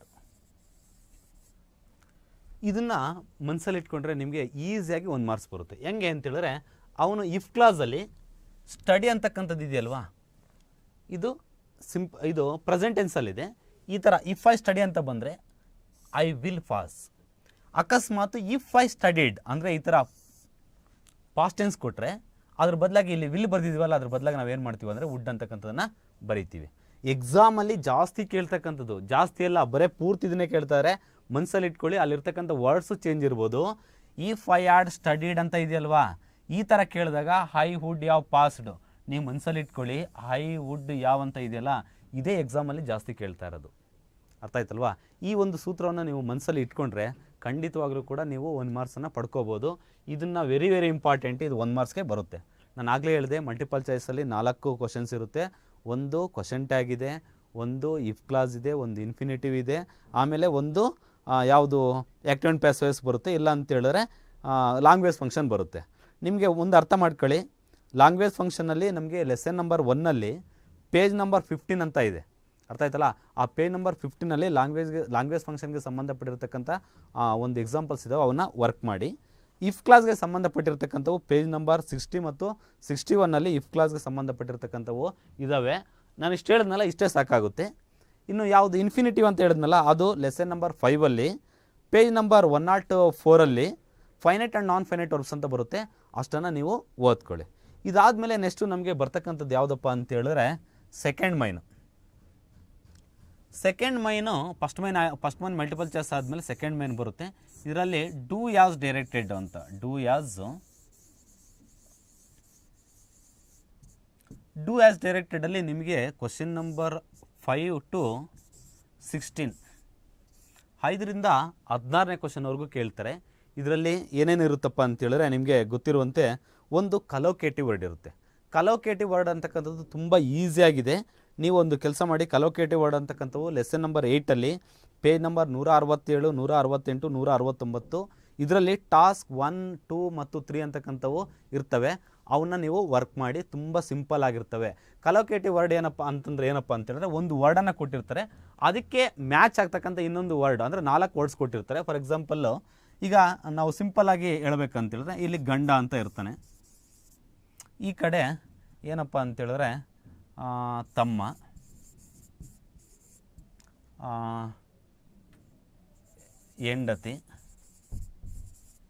ಹೆಂಡತಿಯ ತಂಗಿ, ಭಾವ. ನಾವು ಇದನ್ನು ಕನ್ನಡದಲ್ಲಿ ಅರ್ಥ ಮಾಡ್ಕೊಳ್ಳೋಣ. ಕನ್ನಡದಲ್ಲಿ ಹೆಂಗೆ ಅರ್ಥ ಮಾಡ್ಕೊಳ್ಳೋದಪ್ಪ ಅಂದರೆ ಇಲ್ಲಿ ಗಂಡ ಅಂತ ಇದೆ, ಇದಕ್ಕೆ ಕಲೋಕೇಟಿವ್, ಇದಕ್ಕೆ ಹೊಂದಾಣಿಕೆ ಆಗ್ತಕ್ಕಂಥ ಪದ ಯಾವುದು ಅಂತ ನಿಮ್ಗೆಲ್ಲರಿಗೂ ಗೊತ್ತಾಗುತ್ತೆ. ಗಂಡ ತಮ್ಮ ಆಗಲ್ಲ, ಗಂಡ ಹೆಂಡತಿ ಆಗ್ತಾಳೆ, ಗಂಡನ ತಂಗಿ ತಪ್ಪು, ಶುದ್ಧ ತಪ್ಪು. ಯಾವುದು ಗಂಡ ಭಾವ ಆಗಲ್ಲ. ನಾವೇನು ಮಾಡಬೇಕಪ್ಪ ಅಂತೇಳಿದ್ರೆ ಎಕ್ಸಾಮಲ್ಲಿ ಅವನು ಎಕ್ಸಾಂಪಲ್ಸ್ ಕೊಟ್ಟಾಗ ಏನು ಮಾಡಬೇಕಂತೇಳಿದ್ರೆ ಇಲ್ಲಿರ್ತಕ್ಕಂಥ ವರ್ಡಿನ ಜೊತೆ ಈ 4 ವರ್ಡ್ಸನ್ನು ನಾವು ಏನು ಮಾಡಬೇಕು, ಮ್ಯಾಚ್ ಮಾಡ್ತಾ ಹೋಗ್ಬೇಕು. ಗಂಡ ತಮ್ಮ ಬರಲ್ಲ, ಗಂಡ ಹೆಂಡತಿ ಬರುತ್ತೆ, ಗಂಡ ಹೆಂಡತಿಯ ತಂಗಿ ಬರಲ್ಲ, ಗಂಡ ಭಾವ ಇಲ್ಲ ಬರಲ್ಲ. ಅಂದರೆ ನಾವೇನಪ್ಪ ಅಂದರೆ ಈ ಒಂದು ವರ್ಡಿನ ಜೊತೆಗೆ ಈ 4 ವರ್ಡ್ಸನ್ನು ನಾವು ಸೇರಿಸ್ಕೊಂಡು ಓದಿದಾಗ ಯಾವುದು ಸರಿ ಹೋಗುತ್ತೋ ಆವಾಗ ನಮ್ಮ ಮೈಂಡಿಗೆ ಬರುತ್ತೆ, ನಮಗೆ ಒಂದು ಕಾಮನ್ ಸೆನ್ಸ್ ಇರುತ್ತೆ, ಅದು ಬಂದೇ ಬರುತ್ತೆ. ಇದಂತ ಇಲ್ಲಿ ಪೋಸ್ಟ್ ಅಂತ ಐತೆ, ಅಲ್ಲಿ ಬಾಕ್ಸು, ಪೋಸ್ಟ್ ಬಾಕ್ಸು, ಇಲ್ಲಿ ಪೊಲೀಸ್ ಅಂತ ಐತೆ, ಅಲ್ಲಿ ಇನ್ಸ್ಪೆಕ್ಟರ್ ಅಂತ ಐತೆ. ಈ ಥರ ಕಲೋಕೇಟಿವ್ ವರ್ಡ್ಸನ್ನು ನಾವು ಈಸಿಯಾಗಿ ಫೈಂಡ್ ಔಟ್ ಮಾಡ್ಬೋದು. ನೆಕ್ಸ್ಟು ಇನ್ನೊಂದು ಯಾವುದಪ್ಪ ಅಂತೇಳಿದ್ರೆ ಅದರಲ್ಲಿ ಸಿಲಬಿಫಿಕೇಷನ್ ಅಂತ ಇರುತ್ತೆ. ನಾನು ಹೇಳಿದ್ನಲ್ಲ 5 to 16 ಕ್ವಶನ್ಸಲ್ಲಿ ಫಸ್ಟ್ನೇದು ಒಂದು ಕಲೋಕೇಟಿವ್ ವರ್ಡ್ ಆಯಿತು. ಇನ್ನೊಂದು ಯಾವುದಪ್ಪ ಅಂದರೆ ಸಿಲಬಿಫಿಕೇಷನ್ ಅಂತ ಇದೆ. ಇದು ಸಿಲಬಿಫಿಕೇಷನ್ ಅಂತಕ್ಕಂಥದ್ದು ತುಂಬ ಈಸಿಯಾಗಿರುತ್ತೆ. ಒಂದೊಂದು ಸಲ ಏನಪ್ಪ ಅಂತ ಹೇಳಿದ್ರೆ ಒಂದು ವರ್ಡನ್ನು ಕೊಟ್ಟು ಅದರಲ್ಲಿ ಎಷ್ಟು ಸಿಲೇಬಲ್ಸ್ ಇದೆ ಅಂತ ಅರ್ಥ ಆಯ್ತಲ್ವಾ. ಯಾರಿಗಾದರೂ ಆಗಲಿ ಸ್ವಲ್ಪ ನಿಧಾನಕ್ಕೆ ಓದ್ಕೊಂಡ್ರೆ ಖಂಡಿತವಾಗಲೂ ಕೂಡ ಅದರದ್ದು ಐಡಿಯಾ ನಮಗೆ ಬಂದೇ ಬರುತ್ತೆ. ಈಗ ಫಾರ್ ಎಕ್ಸಾಂಪಲ್ ಐಡಿಯಾ ಅಂತಕ್ಕಂಥ ವರ್ಡನ್ನೇ ತಗೊಳ್ಳೋಣ. ಈಗ ನಾವು ಇದನ್ನು ನಿಧಾನಕ್ಕೆ ಓದಿದ್ರೆ ನಮಗೆ ಗೊತ್ತಾಗುತ್ತೆ. ಸಿಲಬಲ್ ಅಂತೇಳಿದ್ರೆ it is A part of A sound, it contains vowel ಅಂತ. ಏನಪ್ಪ ಅಂತೇಳಿದ್ರೆ ಇಲ್ಲಿ ಐಡಿಯಾ ಇದರಲ್ಲಿ ಎಷ್ಟು ಅಂತೇಳಿದ್ರೆ ನಾವು ಏನು ಮಾಡಬೇಕಪ್ಪ ಅಂತೇಳಿದ್ರೆ ಯಾವುದೇ ಒಂದು ವರ್ಡನ್ನು ನಾವು ರೀಡ್ ಮಾಡಬೇಕಾದ್ರೆ ಫಸ್ಟು ಇಲ್ಲಿ ಕಾಣಿಸುತ್ತಲ್ಲ, ಇಲ್ಲಿ ಇಟ್ಕೊಂಡು ನಾವೇನು ಮಾಡಬೇಕಪ್ಪ ಅಂದರೆ ವರ್ಡನ್ನು ಪ್ರೊನೌನ್ಸ್ ಮಾಡಿದ್ರೆ ನಾವು ಯಾವ ವರ್ಡನ್ನು ಈ ಥರ ಇಟ್ಕೊಂಡು ಪ್ರೊನೌನ್ಸ್ ಮಾಡ್ತೀವೋ ಆವಾಗ ಈ ಒಂದು ಪಾರ್ಟು ನಮ್ಮ ಒಂದು ಬೆರಳಿಗೆ ಎಷ್ಟು ಸಾರಿ ಬಡಿಯುತ್ತೋ ಅಷ್ಟು ಸಿಲೆಬಲ್ಸ್ ಇದೆ ಅಂತ. ಇದು ಈಸಿಯಾಗಿ ಈ ಒಂದು ಮೆಥಡನ್ನು ಯೂಸ್ ಮಾಡಿಕೊಂಡು ನಾವು ಫಾರ್ ಎಕ್ಸಾಂಪಲು ನಿಮಗೆ ಕಾಣಿಸಲ್ಲ ಅಂದ್ಕೊಂಡಿದ್ದೀನಿ ವಿಡಿಯೋದಲ್ಲಿ, ಈ ಥರ ಇಟ್ಕೊಂಡು ಐಡಿಯಾ ಅಂತ ಹೇಳಿದ್ರೆ ಐ-ಟಿ-ಯಾ 3 ಸಾರಿ ನಮ್ಮ ಒಂದು ಬೆರಳನ್ನು ಇಟ್ಕೊಂಡಿರ್ತೀವಲ್ಲ ಅದು ಪ್ರೆಸ್ ಮಾಡುತ್ತೆ. ಈ ಥರ ನಾವು ಸಿಲೆಬಲ್ಸನ್ನು ಈಸಿಯಾಗಿ ಫೈಂಡ್ ಔಟ್ ಮಾಡ್ಬೋದು. ಇದು ಸಿಲೆಬಲ್ಸ್ಗೆ ಸಂಬಂಧಪಟ್ಟಿರ್ತಕ್ಕಂಥ. ಇನ್ನು ಅದರಲ್ಲಿ ಸಿಲೆಬಲ್ಸ್ಗೆ ಮೋನೋ ಸಿಲೆಬಲ್ಸು, 2 ಸಿಲೆಬಲ್ಸು ಅಥವಾ 3 ಸಿಲೆಬಲ್ಸ್ ಅಂದರೆ ಯಾವುದಾದೊಂದು ವರ್ಡನ್ನು ಕೊಟ್ಟು ಅದರಲ್ಲಿ ಎಷ್ಟು ಯಾವುದರಲ್ಲಿ 2 ಸಿಲೆಬಲ್ಸ್ ಇದೆ, ಯಾವುದರಲ್ಲಿ 3 ಸಿಲೆಬಲ್ ಇದೆ ಅಂತ ಕೇಳ್ತಾರೆ. ನೀವು ಈಸಿಯಾಗಿ ಇದನ್ನು ಮಾಡ್ಕೋಬೋದು. ನೆಕ್ಸ್ಟು ಇದರಲ್ಲಿ ಬರ್ತಕ್ಕಂಥದ್ದು ಇನ್ನು ಯಾವುದಪ್ಪ ಅಂದರೆ correct form of the word ಅಂತ ಬರುತ್ತೆ, ಆರ್ಟಿಕಲ್ಸ್ ಬರುತ್ತೆ, ಐಡೆಂಟಿಫೈಯಿಂಗ್ ಪಾರ್ಟ್ಸ್ ಆಫ್ ಸ್ಪೀಚ್ ಅಂತ ಬರುತ್ತೆ. ಅದು ನಿಮಗೆ ನಿಮ್ಮ ಟೀಚರ್ ಮಾಡಿರ್ತಾರೆ. Parts of speech noun, ಪ್ರನೌನು, verb, adverb, adjective ಅಂತಕ್ಕಂಥದ್ದು. ನೀವು ಯಾವುದಾನ ಒಂದು ಸೆಂಟೆನ್ಸನ್ನು ಕೊಟ್ಟು ಆ ವರ್ಡನ್ನು ಅಂಡರ್ಲೈನ್ ಮಾಡಿ ಇದು ಯಾವುದು ನೌನು ಪ್ರನೌನ್ ಅಂತ ನೀವು ಅದನ್ನು ಈಸಿಯಾಗಿ ಮಾಡ್ತೀರಾ. ಆಮೇಲೆ ಯಾವುದಪ್ಪ ಅಂದರೆ ಲಿಂಕರ್ಸ್ ಅಥವಾ ಕಂಜಂಕ್ಷನ್ಸ್ ಬರುತ್ತೆ. ಲೆಸನ್ ನಂಬರ್ 4ಅಲ್ಲಿ ಪೇಜ್ ನಂಬರ್ 79 ಇರ್ತಕ್ಕಂಥ ಎಕ್ಸಸೈಸನ್ನು ಮಾಡಿದ್ರೆ ಖಂಡಿತ ನೀವು ಅದನ್ನು ಮಾಡ್ಕೋಬೋದು. ಪ್ರಿಪೋಸಿಷನ್ನು ಈಗ ಎಕ್ಸ್ಪ್ಲೇನ್ ಮಾಡೋಕ್ಕಾಗಲ್ಲ, ನೀವು ಓದ್ಕೋಬೋದು ಅದನ್ನು. Correct form of the verb ಅದು ಲೆಸನ್ ನಂಬರ್ 2ಅಲ್ಲಿ ಪೇಜ್ ನಂಬರ್ 37ನಲ್ಲಿ ಟಾಸ್ಕ್ 1 ಅಂತ ಇದೆ. ನೀವು ಅಷ್ಟನ್ನು ವರ್ಕ್ ಮಾಡಿದ್ರೆ ಖಂಡಿತ ಎಕ್ಸಾಮಲ್ಲೇ ಬರುತ್ತೆ. ಆಮೇಲೆ ಇನ್ನೂ ಏನಪ್ಪ ಅಂತೇಳಿದ್ರೆ using words as verb and noun ಅಂತ ಬರುತ್ತೆ. ಅಂದರೆ ಯಾವುದಾದ್ರೂ ಒಂದು ವರ್ಡನ್ನು ಕೊಟ್ಟು ಆ ಒಂದು ವರ್ಡನ್ನು ಉಪಯೋಗಿಸ್ಕೊಂಡು ಆ ಒಂದು ಸೆಂಟೆನ್ಸನ್ನು ಮಾಡಬೇಕು. ಆ ಸೆಂಟೆನ್ಸಲ್ಲಿ ಆ ವರ್ಡ್ ಅಂತಕ್ಕಂಥದ್ದು ನೌನಾಗಿ ಬರಬೇಕು, ಇಲ್ಲಾಂದರೆ ವರ್ಬಾಗಿ ಬರಬೇಕು ಅಂತ ಒಂದು ಬರುತ್ತೆ. ಆಮೇಲೆ ಡಿಗ್ರೀಸ್ ಆಫ್ ಕಂಪ್ಯಾರಿಸನ್ ಬರುತ್ತೆ, ಅದರಲ್ಲಿ ಸೂಪರ್ಲೇಟಿವ್ ಡಿಗ್ರಿ ನೋಡ್ಕೊಳ್ಳಿ. ಆಮೇಲೆ ಫ್ರೇಮಿಂಗ್ ಕ್ವಶನ್ ಬರುತ್ತೆ. ಈ ಫ್ರೇಮಿಂಗ್ ಕ್ವಶನನ್ನು ನಾವು ಒಂದು ಸ್ವಲ್ಪ ಈಸಿಯಾಗಿ ನೆನ್ಪಿಟ್ಕೋಬೋದು. ಯಾವುದು ಫ್ರೇಮಿಂಗ್ ಕ್ವಶನ್. ಆ ಫ್ರೇಮಿಂಗ್ ಕ್ವಶನ್ಗೆ ಒಂದು ರೂಲ್ ಇರುತ್ತೆ.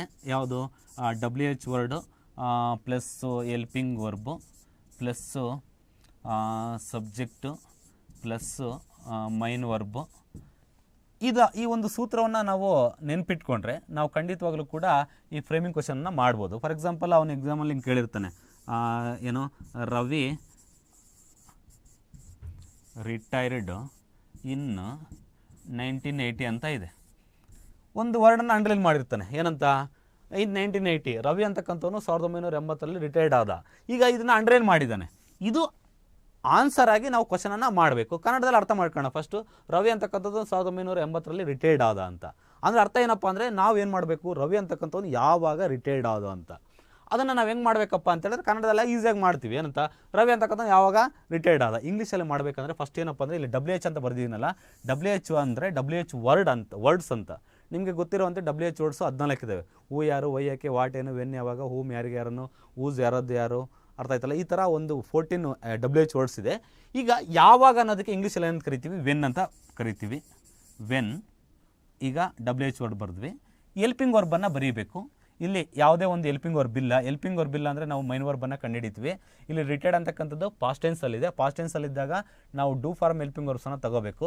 ಡೂ ಅಂತಕ್ಕಂಥದ್ದು ಪ್ರೆಸೆಂಟ್ ಟೆನ್ಸ್ಗೆ, ಡಸ್ ಅಂತಕ್ಕಂಥದ್ದು ಪ್ರೆಸೆಂಟ್ ಟೆನ್ಸ್ಗೆ, ಮತ್ತು ಡಿಡ್ ಅಂತಕ್ಕಂಥದ್ದು ಪಾಸ್ಟ್ ಟೆನ್ಸ್ಗೆ ಬರುತ್ತೆ.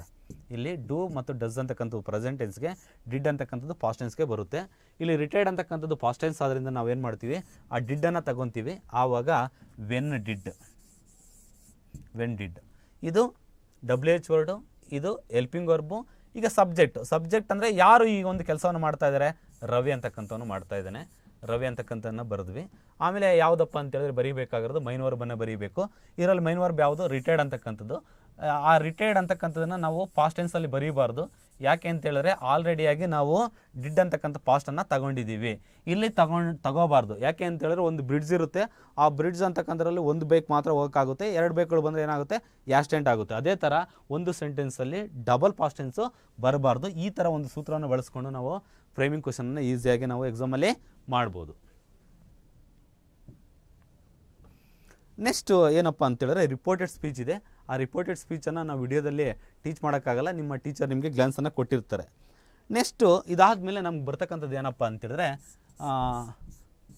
3rd ಮೈನಲ್ಲಿ ಯಾವ್ದು ಬರುತ್ತೆ ಅಂತೇಳಿದ್ರೆ ಎಡಿಟಿಂಗ್ ದ ಪ್ಯಾರಾಗ್ರಾಫ್ ಅಂತ ಬರುತ್ತೆ. Editing the paragraph. ಇದು ಕ್ವಶನ್ ನಂಬರ್ 17. ಇಲ್ಲಿ ಒಂದು 3 to 4 ಸೆಂಟೆನ್ಸನ್ನು ಅವನು ನಮಗೆ ಕೊಟ್ಟಿರ್ತಾನೆ. ಕೊಟ್ಟು ಅದರಲ್ಲಿ ಆರ್ಟಿಕಲ್ ತಪ್ಪಾಗಿರುತ್ತೆ, ಇಲ್ಲ ಅಂತೇಳಿದ್ರೆ ಒಂದೊಂದು ಸಲ ಕ್ಯಾಪಿಟಲ್ ಲೆಟ್ರು ಮಿಸ್ ಆಗಿರುತ್ತೆ, ಇಲ್ಲಾಂದರೆ ಪ್ರಿಪೋಸಿಷನ್ ಮಿಸ್ ಆಗಿರುತ್ತೆ, ಇಲ್ಲಾಂದರೆ ಕಂಜಂಕ್ಷನ್ ಅಂತಕ್ಕಂಥದ್ದು ಮಿಸ್ ಆಗಿರುತ್ತೆ. ಇದು ಹೆಂಗೆ ಅಂತೇಳಿದ್ರೆ ಒಂದೊಂದು ಸಲ ತುಂಬ ಈಸಿಯಾಗಿ ಕೇಳ್ತಾನೆ. ಹೆಂಗೆ, capital letter should be corrected ಅಂತ. ಅವನು ಒಂದೊಂದು ಸಲ ಯಾವುದೋ ಒಂದು ಹೆಸರನ್ನು ಕೊಟ್ಟಿರ್ತಾನೆ. ಈಗ ಫಾರ್ ಎಕ್ಸಾಂಪಲ್ ಆನಂದ್ ಅಂತ ಕೊಟ್ಟಿರ್ತಾನೆ. ಅಲ್ಲಿ ಈ ಅಂತಕ್ಕಂಥದ್ದು ಇದೇನಂತ ಇರುತ್ತೆ, ಸ್ಮಾಲ್ ಲೆಟರ್ ಇರುತ್ತೆ. ನಾವು ಏನಪ್ಪ ಅಂತೇಳಿದ್ರೆ ಕ್ಯಾಪಿಟಲ್ ಲೆಟ್ರಲ್ಲಿ ಬರೀಬೇಕು. ಅರ್ಥ ಆಯ್ತಲ್ವಾ. ಈ ಥರ ಎಡಿಟಿಂಗ್ ದ ಪ್ಯಾರಾಗ್ರಾಫಲ್ಲಿ ಒಂದು ಸ್ವಲ್ಪ ನೀವು ಪ್ರಿಪೋಸಿಷನ್ ಅಥವಾ ಯಾವುದು ಕಂಜಂಕ್ಷನ್ ಎಲ್ಲಾದರೂ ಮಿಸ್ ಆಗಿರುತ್ತೆ, ಇಲ್ಲಾಂದರೆ ವರ್ಕ್ ಫಾರಮ್ ಮಿಸ್ ಆಗಿರುತ್ತೆ, ಒಂದೊಂದು ಸಲ ಅಬ್ಜೆಕ್ಟಿವ್ ಫಾರಮ್ ಮಿಸ್ ಆಗಿರುತ್ತೆ, ಇಲ್ಲ ಅಂತೇಳಿದ್ರೆ ಕ್ಯಾಪಿಟಲ್ ಲೆಟ್ರು ಮಿಸ್ ಆಗಿರುತ್ತೆ. ಈ ಥರ ಎಡಿಟಿಂಗ್ ದ ಪ್ಯಾರಾಗ್ರಾಫನ್ನು ನೋಡಿಕೊಂಡ್ರೆ ನಿಮಗೆ 2 ಮಾರ್ಕ್ಸು ಬರುತ್ತೆ. ನೆಕ್ಸ್ಟು ನಮಗೆ ಬರ್ತಕ್ಕಂಥದ್ದು ಏನಪ್ಪ ಅಂತೇಳಿದ್ರೆ 4th ಮೈನ್ ಬರುತ್ತೆ. 4th ಮೈನಲ್ಲಿ ನಮಗೆ 18, 19, 20, 21 ಈ 4 ಕ್ವಶನ್ಸ್ ಕೂಡ ಲೆಸನ್ಸಲ್ಲಿ ಕೇಳ್ತಾರೆ. ಈ ಲೆಸನ್ಸಲ್ಲಿ ಯಾವ ಲೆಸನ್ಸಲ್ಲಿ ಕೇಳ್ತಾರೆ ಅಂತಕ್ಕಂಥದ್ದು ನಮ್ಮ ಫ್ರೆಂಡ್ ಹೇಳ್ತಾರೆ. ಆಮೇಲೆ ಒಂದು ಕ್ವಶನ್ನು ಪೊಯೆಟ್ರಿಯಿಂದ ಬರುತ್ತೆ. 22ನೇದು ಪೊಯೆಟ್ರಿಯಿಂದ ಬರುತ್ತೆ. ಆಮೇಲೆ 23 ಮತ್ತು 24ನೇ ಕ್ವಶನ್ನು ಎರಡೂ ಕೂಡ ಸಪ್ಲಿಮೆಂಟ್ರಿ ರೀಡಿಂಗಿಂದ ಬರುತ್ತೆ. ಆ ಸಪ್ಲಿಮೆಂಟ್ರಿ ರೀಡಿಂಗ್ದು ನಾವು ನಿಮಗೆ ಅದನ್ನು ಎಕ್ಸ್ಪ್ಲೇನ್ ಮಾಡೋಂಥ ಅವಶ್ಯಕತೆ ಇಲ್ಲ. ಸಪ್ಲಿಮೆಂಟ್ರಿ ರೀಡಿಂಗಲ್ಲಿ ನಿಮಗೆ ಗೊತ್ತಿರುವಂತೆ ನಾರಾಯಣಪುರ ಇನ್ಸ್ಟೆಂಟು, ಆಮೇಲೆ on top of the world, a great martyr ever cherished ಅಂತ 3 ಲೆಸನ್ ಇದೆ. ಆ 3 ಲೆಸನಲ್ಲಿ ಇಂಪಾರ್ಟೆಂಟ್ ಆಗಿರ್ತಕ್ಕಂಥ ಕ್ವಶನ್ಸನ್ನು ನಿಮಗೆ ಕ್ವಶನ್ ನಂಬರನ್ನೇ ಹೇಳ್ತೀವಿ, ಅದನ್ನು ಮನಸ್ಸಲ್ಲಿ ಇಟ್ಕೊಂಡು ಓದ್ಕೊಂಡ್ರೆ ಸಾಕು. ಇವು ಒಟ್ಟು ನಮಗೆ 4th ಮೈನಲ್ಲಿ ನಮಗೆ 7 ಕ್ವಶನ್ಸು 2 ಮಾರ್ಕ್ಸ್ ಕ್ವಶನ್ಸು ಬರ್ತವೆ. ಇದರಲ್ಲಿ 4 ಕ್ವಶನ್ಸು ಲೆಸನ್ಸಿಂದ ಬರುತ್ತೆ, 1 ಕ್ವಶನ್ನು ಪೊಯಮಿಂದ ಬರುತ್ತೆ, ಇನ್ನೆರಡು ಕ್ವಶನ್ನು ಕೂಡ ಸಪ್ಲಿಮೆಂಟ್ರಿ ರೀಡಿಂಗಿಂದ ಬರುತ್ತೆ. ನಿಮಗೆ ಗೊತ್ತಿರುವಂತೆ ಸಪ್ಲಿಮೆಂಟ್ರಿ ರೀಡಿಂಗಲ್ಲಿ ನಮಗೆ 4 ಲೆಸನ್ಸ್ ಇದೆ. ಅದರಲ್ಲಿ ನೀವು ಏನಪ್ಪ ಅಂತೇಳಿದ್ರೆ 4 ಲೆಸನನ್ನು ಓದೋವಂಥ ಅವಶ್ಯಕತೆ ಇಲ್ಲ, 3 ಲೆಸನನ್ನು ಓದ್ಕೊಂಡ್ರೆ ಸಾಕು. ಯಾಕೆಂದರೆ ಎರಡಕ್ಕೂ ಕೂಡ ಚಾಯ್ಸು ಇರುತ್ತೆ. ಇದು 2 ಮಾರ್ಕ್ಸ್ಗೆ ಸಂಬಂಧಪಟ್ಟಿರ್ತಕ್ಕಂಥದ್ದು. ಇದಾದಮೇಲೆ ಏನಪ್ಪ ಅಂತೇಳಿದ್ರೆ ನಮಗೆ 5th ಮೈನ್ ಬರುತ್ತೆ. ಆ 5th ಮೈನಲ್ಲಿ ಏನಪ್ಪ ಅಂತೇಳಿದ್ರೆ answer the following question in 5 to 6 sentences ಅಂತ ಕೇಳ್ತಾರೆ. ಒಂದು 3 ಮಾರ್ಕ್ಸ್ ಕ್ವಶನ್ನು ಲೆಸನ್ಸಿಂದ ಕೇಳ್ತಾರೆ. ಯಾವ ಲೆಸನ್ನಿಂದ ಅಂತಕ್ಕಂಥದ್ದು ಆ ಪ್ರೋಸ್ದು ತಗೊಂಡಾಗ ಅವ್ರು ಹೇಳ್ತಾರೆ. ಮತ್ತು ಪೊಯೆಟ್ರಿಯಿಂದ ಒಂದು ಕೇಳ್ತಾರೆ. ನಾನು ಆಗಲೇ ಹೇಳಿದೆ ನಿಮಗೆ ಯಾವುದು George poem 2, I am the land, grand ಮಾ ಕ್ಲೇಮ್ಸ್ ಟ್ರೀ, ಇವನ್ನೆಲ್ಲನೂ ಕೂಡ ನೀವು ಓದ್ಕೊಂಡಿದ್ರೆ 3 ಮಾರ್ಕ್ಸ್ ಕೇಳಿದ್ರು ಕೂಡ ನೀವು ಇದನ್ನು ಬರೀಬೋದು. ನೆಕ್ಸ್ಟು ಇದಾದಮೇಲೆ ಬರ್ತಕ್ಕಂಥದ್ದು ಯಾವುದಪ್ಪ ಅಂತೇಳಿದ್ರೆ 6th ಮೈನು. ಈ 6th ಮೈನಲ್ಲಿ ಏನಪ್ಪ ಅಂತೇಳಿದ್ರೆ ನಿಮಗೆ ಎಕ್ಸ್ಟ್ರಾಟ್ಸನ್ನು ಕೇಳ್ತಾರೆ.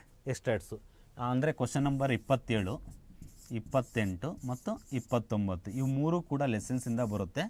30ನೇ ಒಂದು ಇದೆಯಲ್ಲ ಕ್ವಶನ್ ನಂಬರು, ಈ ಒಂದು ಎಕ್ಸ್ಟ್ರಾಟ್ಸು ನಮಗೆ ಎಲ್ಲಿಂದ ಕೇಳ್ತಾರಪ್ಪ ಅಂದರೆ ಪೊಯಮ್ಸಿಂದ ಕೇಳ್ತಾರೆ. ನಾನು ಆಗಲೇ ಹೇಳಿದೆ ನಿಮಗೆ ಏನಂತ ಬ್ಯಾಲೆಡ್ ಆಫ್ ದ ಟೆಂಪೆಸ್ಟಲ್ಲಿ ಇರ್ತಕ್ಕಂಥವನ್ನ ನೀವು ಓದ್ಕೊಂಡ್ರೆ ಸಾಕು ಅಂತ.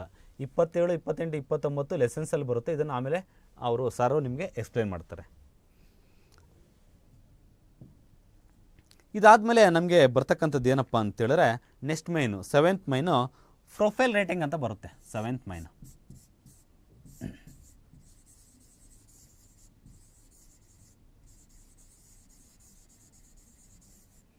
ಪ್ರೊಫೈಲ್ ರೇಟಿಂಗ್ ಅಂತ ಕೊಟ್ಟು ಏನು ಮಾಡ್ತಾರಪ್ಪ ಅಂತ ಹೇಳಿದ್ರೆ ಯಾರ್ದಾದ್ರೂ ಒಬ್ಬ ವ್ಯಕ್ತಿದು ಪ್ರೊಫೈಲನ್ನು ಕೊಟ್ಟಿರ್ತಾರೆ. ಪ್ರೊಫೈಲ್ ಅಂದರೆ ಒಬ್ಬ ವ್ಯಕ್ತಿಯ ಸಂಕ್ಷಿಪ್ತವಾಗಿರ್ತಕ್ಕಂಥ ಒಂದು ಇದು. ಫಾರ್ ಎಕ್ಸಾಂಪಲ್ ಏನಪ್ಪ ಅಂತ ಹೇಳಿದ್ರೆ ಸಚಿನ್ ಅಂತ ಕೊಟ್ಟಿರ್ತಾನೆ, ನೇಮು ಸಚಿನ್ನು, ಬಾರನ್ ಅಂತ ಕೊಟ್ಟು 2, 6, 1978 ಅಂತ ಕೊಟ್ಟಿರ್ತಾನೆ. ಏನಪ್ಪ ಅಂತೇಳಿದ್ರೆ ನೆಕ್ಸ್ಟು ಅವಾರ್ಡು ಅರ್ಜುನ್, ಈ ಥರ ಒಂದು 4-5 ಕೊಟ್ಟಿರ್ತಾರೆ. ಈ ಪ್ರೊಫೈಲ್ ರೇಟಿಂಗ್ಗೆ ಎಷ್ಟು ಮಾರ್ಕ್ಸ್ ಇರುತ್ತಪ್ಪ ಅಂದರೆ 3 ಮಾರ್ಕ್ಸ್ ಇರುತ್ತೆ. ನೀವು ಮಾಡಬೇಕಾಗಿರ್ತಕ್ಕಂಥದ್ದು ಏನಪ್ಪ ಅಂತೇಳಿದ್ರೆ ಈ ಥರ ಒಂದು ಪ್ರೊಫೈಲನ್ನು ಕೊಟ್ಟಾಗ ನೀವು ನಿಮ್ಮದೇ ಆಗಿರ್ತಕ್ಕಂಥ ಒಂದು ವರ್ಡ್ಸಲ್ಲಿ ಬರೀಬೋದು. ಹೆಂಗಪ್ಪ ಅಂದರೆ ಫಾರ್ ಎಕ್ಸಾಂಪಲ್ ಇಲ್ಲಿ ಏನಂತ ಇದೆ ನೇಮ್, ಇದು ಯಾರ ಬಗ್ಗೆ ಪ್ರೊಫೈಲ್ ಕೊಟ್ಟವರು ಅಂದರೆ ಸಚಿನ್ ಬಗ್ಗೆ ಅಂತ ತಿಳ್ಕೊಳ್ಳಿ. ನಾವು ಹೆಂಗೆ ಪ್ರೊಫೈಲನ್ನು ಸ್ಟಾರ್ಟ್ ಮಾಡಬೇಕು ಅಂತೇಳಿದ್ರೆ ನೀವು ಒಂದು ಅರ್ಥ ಮಾಡ್ಕೊಳ್ಳಿ. This given profile is about ಅಂತ. For example this given profile is about ಅಂತ ನೀವು ಸ್ಟಾರ್ಟ್ ಮಾಡಬೇಕು. ಈ ಥರ ಸ್ಟಾರ್ಟ್ ಮಾಡಿದ್ರೆ ಏನಪ್ಪ ಅಂತ ಅಂದ್ಕೊಂತಂದ್ರೆ ಅಂದರೆ ಅಬ್ಬಾ this given profile is about ಅಂತ ಹೇಳಿದ್ರೆ ಇವನು ಅತಿ ಸ್ಟ್ಯಾಂಡರ್ಡ್ ಆಗಿ ಈ ಒಂದು ಆನ್ಸರನ್ನು ಸ್ಟಾರ್ಟ್ ಮಾಡಿದ್ದಾನೆ ಅಂತ ಅರ್ಥ. ನೀವು ನೆಕ್ಸ್ಟ್ ಬರಿತೀರಲ್ಲ ಮುಂದಕ್ಕೆ ಅದು ಯಾವ ಥರನ ಇರಲಿ, ಆದರೆ this given profile is about Sachin ಅಂತ ನೀವು ಬರೆದು ವ್ಯಾಲ್ಯೂಯೇಷನ್ ಸೆಂಟ್ರಲ್ಲಿ ಈ ಸೆಂಟೆನ್ಸನ್ನು ಓದಿದ್ರೆ ಅಬ್ಬಾ ಅಬ್ಬಾ ಅಬ್ಬಾ ಈ ಸೆಂಟೆನ್ಸ್ ನೋಡಿ ಅವ್ರು ಬಿದ್ದೋಗ್ತಾರೆ. ಮುಂದಕ್ಕೆ ಅವ್ರು ಏನು ಓದಲ್ಲ. This given profile is about Sachin ಅಂತ ಇದೆ. ನೆಕ್ಸ್ಟ್ ಏನು ಬರೀಬೇಕಪ್ಪ ಅಂತೇಳಿದ್ರೆ by using some linkers and prepositions you have to make your own sentences. ಅಂದರೆ ಲಿಂಕರ್ಸ್ ಮತ್ತು ಪ್ರಿಪೋಸಿಷನ್ಗಳನ್ನು ಬಳಸ್ಕೊಂಡು ನೀವು ಸೆಂಟೆನ್ಸನ್ನು ಮಾಡಬೇಕು. ಏನಂತ this given profile is about, ಇದನ್ನು ಬ್ಯಾಟ್ ಮಾಡಿಬಿಡ್ರಿ, ಅಬೌಟ್ ಸಚಿನ್ ಏನೋ ಬಾರನ 2, 6, 1978 ಅಂತ ಇದೆ. ಆವಾಗ ಏನು ಮಾಡ್ಬೇಕು ನಾವು ಅಂತೇಳಿ simple sentence, Sachin Tendulkar was ಬಾರನ್ on 2, 6, 1978. ಈ ವಾಸ್ ಅವಾರ್ಡೆಡ್ ಅರ್ಜುನ್. ಈ ಥರ ನೀವು ಸಿಂಪಲ್ಲಾಗಿ ಏನು ಮಾಡಬೇಕಪ್ಪ ಅಂತೇಳಿದ್ರೆ ನೀವೊಂದು ಮನಸ್ಸಲ್ಲಿ ಇಟ್ಕೊಳ್ಳಿ. ಪ್ರೊಫೈಲ್ ರೇಟಿಂಗ್ ಅಂತಕ್ಕಂಥದ್ದು 3 ಮಾರ್ಕ್ಸ್ ಇರುತ್ತೆ. ಅರ್ಥ ಆಯ್ತಲ್ಲ.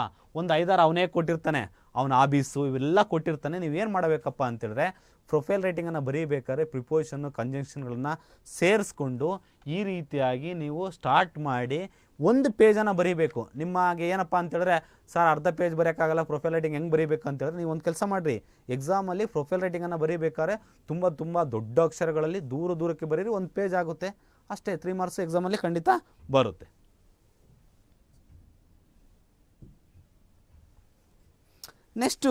ನೆಕ್ಸ್ಟ್ ಬರ್ತಕ್ಕಂಥದ್ದು ಏನಪ್ಪ ಅಂತೇಳಿದ್ರೆ ಇದಾದಮೇಲೆ ಸ್ಟೋರಿ ಡೆವಲಪಿಂಗ್ ಅಂತ ಇದೆ ಒಂದು. ಏನಪ್ಪ ಅಂದರೆ ಇದು ಎಷ್ಟನೇ ಮೈನು, 8ನೇ ಮೈನಲ್ಲಿ ಸ್ಟೋರಿ ಡೆವಲಪಿಂಗ್ ಅಂತ.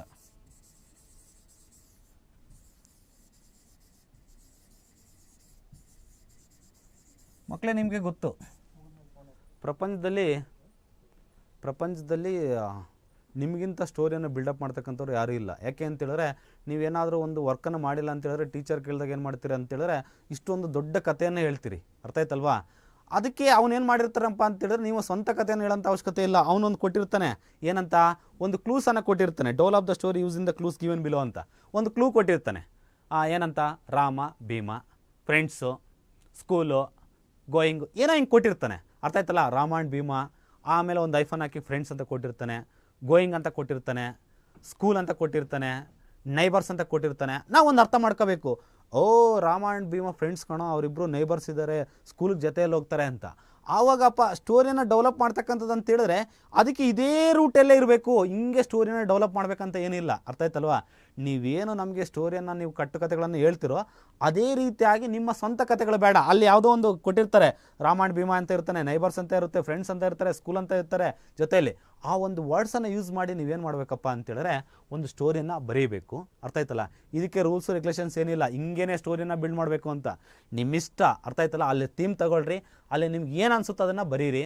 ಒಂದು ಮನಸ್ಸಲ್ಲಿ ಇಟ್ಕೊಳ್ಳಿ, ಪ್ರೊಫೈಲ್ ರೈಟಿಂಗ್ ಆಗಲಿ ಸ್ಟೋರಿ ಬಿಲ್ಡಪ್ ಮಾಡಬೇಕಾದ್ರೆ ತಲೆಯನ್ನು ಬಗ್ಗಿಸಿ ಪೇಜನ್ನು ಸ್ಟಾರ್ಟ್ ಮಾಡಿ ಪೇಜ್ ಮುಗಿಯೋ ತನಕ ನೀವು ಏನು ಬರೀತೀರೋ ಅರ್ಥ ಆಯ್ತಲ್ಲ, ಗೊತ್ತಿಲ್ಲ ಇಂಗ್ಲೀಷಲ್ಲಿ ಬರೀರಿ, ಅರ್ಥ ಆಯ್ತಲ್ಲ, ಒಂದು ಸಂಬಂಧಪಟ್ಟಿರ್ತಕ್ಕಂಥ ಲಿಂಕರ್ಸನ್ನು ಬಳಸ್ಕೊಳ್ರಿ, ದೂರಕ್ಕೆ ದೊಡ್ಡದಾಗಿರ್ತಕ್ಕಂಥ ಅಕ್ಷರಗಳಲ್ಲಿ ಬರೀರಿ, 3 ಮಾರ್ಕ್ಸ್ ಖಂಡಿತ ಕೊಡ್ತಾರೆ. ಯಾಕೆ ಅಂತೇಳಿದ್ರೆ ನೀವು ಸ್ಟೋರಿಯನ್ನು ಬಿಲ್ಡ್ ಮಾಡ್ತಕ್ಕಂಥದ್ರಲ್ಲಿ ತುಂಬ ಬುದ್ಧಿವಂತರಿದ್ದೀರಿ. ನೆಕ್ಸ್ಟ್ ಏನಪ್ಪ ಅಂತೇಳಿದ್ರೆ ಪಿಕ್ಚರ್ ರೀಡಿಂಗ್ ಅಂತ ಇದೆ. ಯಾವುದದು ನೆಕ್ಸ್ಟ್ ಮೈನು 9ನೇ ಮೈನು ಪಿಕ್ಚರ್ ರೀಡಿಂಗ್.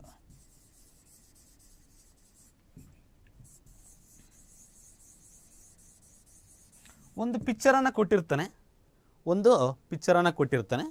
ಆ ಪಿಕ್ಚರನ್ನು ನೋಡಿ ನಾವೇನು ಮಾಡಬೇಕಪ್ಪ ಅಂದರೆ ಪ್ಯಾರಾಗ್ರಾಫನ್ನು ಬರೀಬೇಕು. ಫಾರ್ ಎಕ್ಸಾಂಪಲ್ ಇಲ್ಲೊಂದು ಏನೋ ಒಂದು ಇತ್ತು ಅಂದ್ಕೊಳ್ರಿ,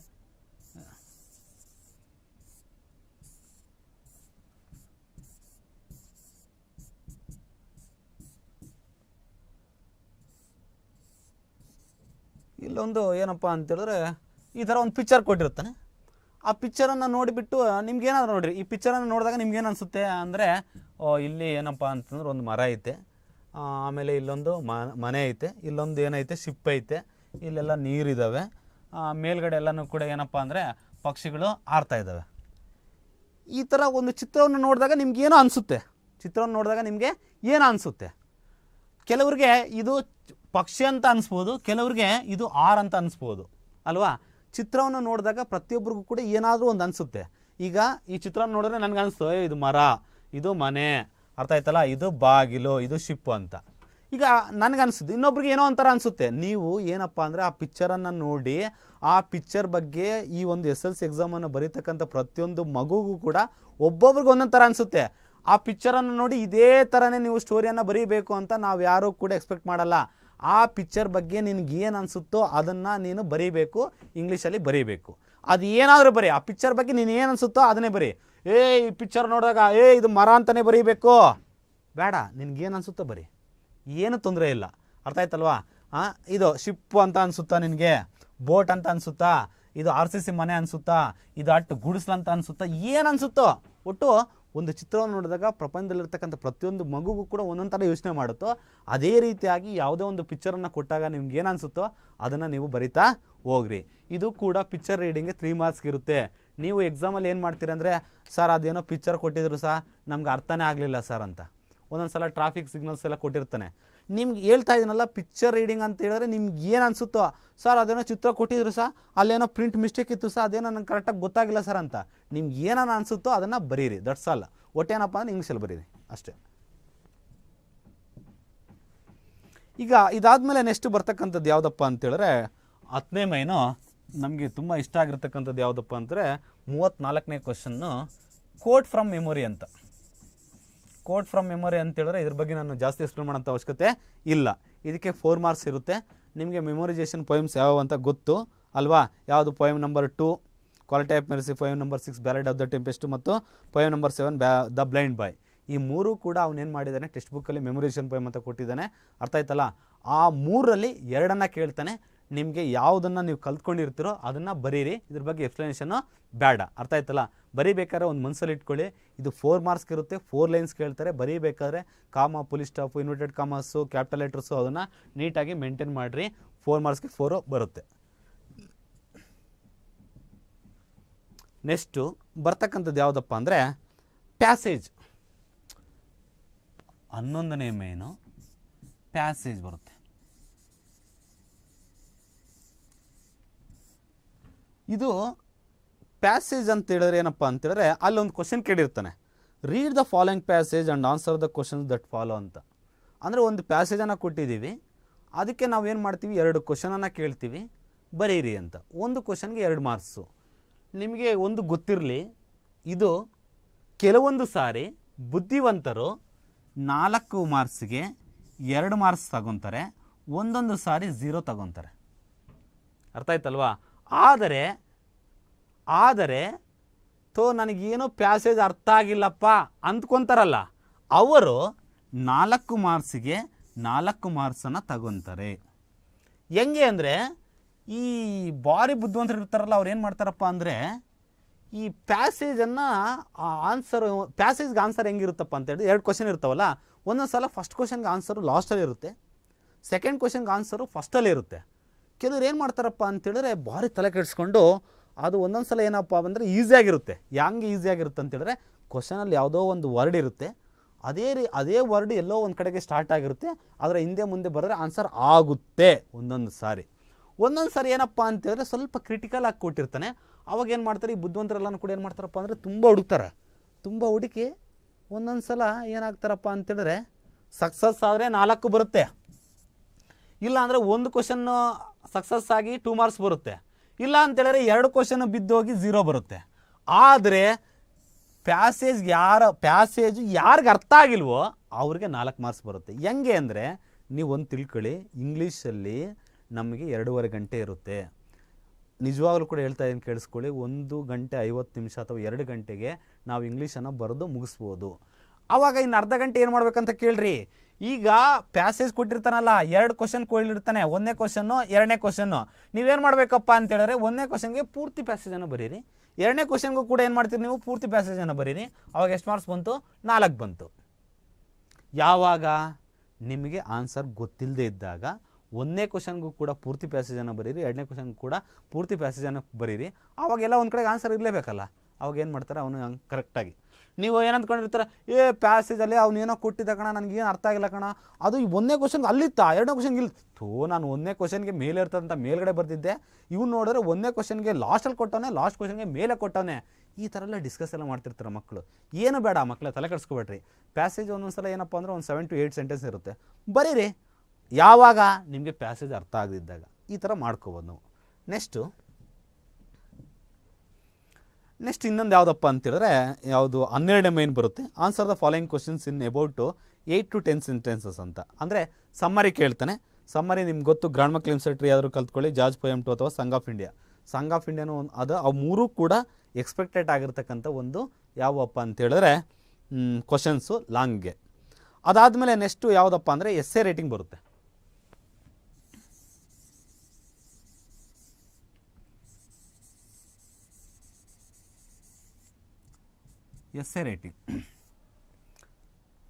ಎಸ್ಸೆ ರೇಟಿಂಗು ಬೈಟ್ ಮಾಡೋದು ಬೇಡ, ಅರ್ಥ ಆಯ್ತಲ್ಲ. ಫಸ್ಟ್ ನಾವೇನಪ್ಪ ಅಂದರೆ ಇದು ನಮಗೆ SSLC ಬೋರ್ಡ್ ಅವರು ಹೇಳಿರೋ ಪ್ರಕಾರ 3 ಚಾಪ್ಟರ್ ಮೇಲೆ ಅವರು ಕೊಡ್ತೀವಿ ಅಂತ ಹೇಳಿದ್ದಾರೆ. ಒಂದೇನಪ್ಪ ಅಂದರೆ ನ್ಯಾಷನಲ್ ಇಂಟಿಗ್ರಿಟಿ ಮೇಲೆ. ನ್ಯಾಷನಲ್ ಇಂಟಿಗ್ರಿಟಿ ಅಂತೇಳಿದ್ರೆ ಯಾವುದು, ಇಂಡಿಪೆಂಡೆನ್ಸ್ ಡೇ ಆಗಿರ್ಬೋದು ಅಥವಾ ರಿಪಬ್ಲಿಕ್ ಡೇಗೆ ಆಗಿರ್ಬೋದು.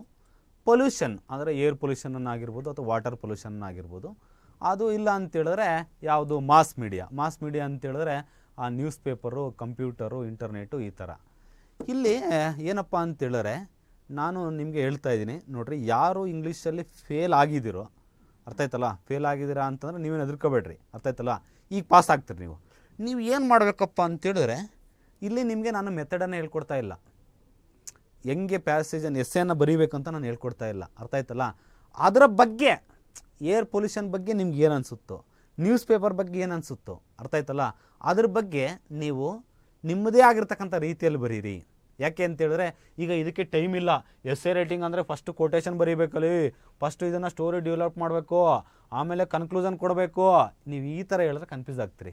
ನಿಮ್ಗೆ ಏನೋ ಅನಿಸುತ್ತೆ ತಾನೇ, ನ್ಯೂಸ್ ಪೇಪರ್ ಅಂದರೆ ಏನೋ ಅನಿಸುತ್ತೆ, ನ್ಯೂಸ್ ಪೇಪರ್ ಅಂತ ಕೊಟ್ಟಾರ ಕಣೋ, ಇದು north, is to, west, south, past, present, events, report, news paper, ಏನೋ ಅದ್ರ ಬಗ್ಗೆ ನಿಮ್ಗೆ ಏನು ಗೊತ್ತಿರುತ್ತೋ ಅದ್ರ ಬಗ್ಗೆ ನಿಮ್ಮದೇ ಆಗಿರ್ತಕ್ಕಂಥ ರೀತಿಯಲ್ಲಿ ಬರೀರಿ. ಇಲ್ಲಿ ನಾವು ಏನಪ್ಪ ಅಂತೇಳಿದ್ರೆ ಅದನ್ನೇ ಅದ್ರ ಬಗ್ಗೆ ಬರೆದಿದ್ರು ಕೊಡ್ತೀವಿ, ಆದರೆ ಪದ್ಧತಿಯಾಗಿ ಬರೀತಕ್ಕಂಥ ರೀತಿ ಇದೆ. ಆದರೆ ನಮ್ಗೆ ಟೈಮ್ ಇಲ್ಲ. ನಿಮ್ಗೆ ಏನು ಅನಿಸುತ್ತೋ ಅದನ್ನು ಅದ್ರ ಬಗ್ಗೆ ಏನೋ ಅನಿಸುತ್ತೆ, news paper gives us sports news paper gives us political news, ಈ ಥರ ನಾವು ಏನು ಮಾಡಬೇಕು, ಅದ್ರ ಬಗ್ಗೆ ನಾವು ಬರಿತಾ ಹೋಗಬೇಕು ಎಸ್ಸೆ ರೇಟಿಂಗು.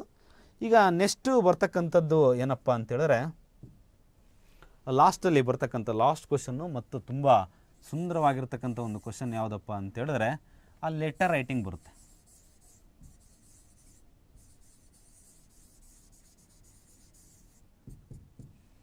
ಈ ಲೆಟರ್ ರೈಟಿಂಗು ನಮ್ಗೆ ಎಷ್ಟು ಮಾರ್ಕ್ಸ್ ಇರುತ್ತಪ್ಪ ಅಂದರೆ 5 ಮಾರ್ಕ್ಸ್ ಇರುತ್ತೆ. ನಿಜವಾಗ್ಲೂ ಕೂಡ ನಾವು ಲೆಟರ್ ರೈಟಿಂಗಲ್ಲಿ ನಾವು 5 ಮಾರ್ಕ್ಸ್ಗೆ 5 ಮಾರ್ಕ್ಸು ತೊಗೋಬೋದು. ಯಾವಾಗ ಅಂತೇಳಿದ್ರೆ ಅಲ್ಲಿ ಒಂದು ಕ್ವಶನನ್ನು ಕೇಳಿರ್ತಾನೆ, ಏನಂತ, imagine that you are Kichcha, ನೀನು ಊಹಿಸ್ಕೋಬೇಕು ಏನಂತ, ಯು ಆರ್ ಕಿಚ್ಚ. ಅಥವಾ ರಾಣಿ, ಕಿಚ್ಚ ಅಥವಾ Rani. Studying 10th standard government high school Pavagada. ನೋಡಿ, ಇಮ್ಯಾಜಿನ್ ದಟ್ ಯುವರ್ ಕಿಚ್ಚ ಅಥವಾ ರಾಣಿ.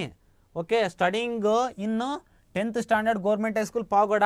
ಇಮ್ಯಾಜಿನ್ ಮಾಡ್ಕೊಳ್ಳಿ, ನೀವು ಯಾರು? ನೀನು ವಿಜಯ ಅಲ್ಲ, ನೀನು ಅಕ್ಕಮ್ಮಲ್ಲ, ನೀನು ತಿಮ್ಮಕ್ಕಲ್ಲ, ನೀನು ಯಾರು? ಕಿಚ್ಚ ನೀನು. ಇಲ್ಲಾಂದರೆ ಹುಡುಗಿಯರಾದ್ರೆ ಯಾರು? ರಾಣಿ ಅಂತ ತಿಳ್ಕೊ. ನೀನು ಎಲ್ಲಿ ಓದ್ತಾ ಇದೆಯಾ? 10th ಓದ್ತಾ ಇದ್ದೀನಿ, ಗೌರ್ಮೆಂಟ್ ಹೈಸ್ಕೂಲ್ ಪಾವಗಡದಲ್ಲಿ ಓದ್ತಾನೆ ಅಂತ ತಿಳ್ಕೊಂಡು write a letter to your father, write a letter to your uncle, write a letter to your aunt, write a letter to your friend ಅಂತ ಬರೆದು ಅಲ್ಲೊಂದು ಮ್ಯಾಟ್ರ್ ಕೊಟ್ಟಿರ್ತಾನೆ. About your birthday, about Republic Day, ಏನೋ ಒಂದು ಕೊಟ್ಟಿರ್ತಾನೆ. ಅರ್ಥ ಆಯ್ತಲ್ಲ? ಇದು ಎಷ್ಟು ಈಸಿಯಾಗಿ ನಾವು ಮಾರ್ಕ್ಸನ್ನು ತೊಗೋಬೋದು ಅಂದರೆ ನೀವು ಒಂದು ಅರ್ಥ ಮಾಡ್ಕೊಳ್ಳಿ. ಲೆಟರ್ ರೈಟಿಂಗಲ್ಲಿ ನಾವು ಫಸ್ಟು ಏನಪ್ಪ ಅಂತೇಳಿದ್ರೆ ನಮ್ಮ ಲೆಫ್ಟ್ ಸೈಡ್ಗೆ, ಅಂದರೆ ಪೇಜಿನ ಲೆಫ್ಟ್ ಸೈಡ್ಗೆ ನಾವೇನು ಮಾಡ್ತೀವಿ? ಫ್ರಮ್ ಅಂತ ಬರೀತೀವಿ. ಈ ಫ್ರಮ್ಮಲ್ಲಿ ಯಾರ್ದಪ್ಪ ಅಂತೇಳಿದ್ರೆ ಕೆಲವರು ಅಂದ್ಕೊಂಡಿರ್ತಾರೆ ಫ್ರಮ್ ಅಂದರೆ ಇಂದ, ಯಾರಿಂದ ಬರೀತಾ ಇದ್ದೀನಿ? ನನ್ನಿಂದ ಬರೀತಾ ಇದ್ದೀನಿ. ನೀನಲ್ಲ, ಇಲ್ಲಿ ನೀನು ಯಾರಪ್ಪ ಅಂದರೆ ಕಿಚ್ಚ ಅಥವಾ ರಾಣಿ ಆಗಿರ್ತೀಯ. ಏನು ಮಾಡ್ಕೋಬೇಕು? ಆವಾಗ ರಾಣಿ ಅಂತ ಬರೀಬೇಕು. ಏನು, ನೀನು ಯಾವ ಸ್ಟ್ಯಾಂಡರ್ಡು? 10th ಸ್ಟ್ಯಾಂಡರ್ಡ್ ಅಂತ ಬರೀತೀಯ. ಆಮೇಲೆ ಅಲ್ಲಿ ಏನು ಕೊಟ್ಟಿದ್ರು? Government high school. ಆಯಿತಾ?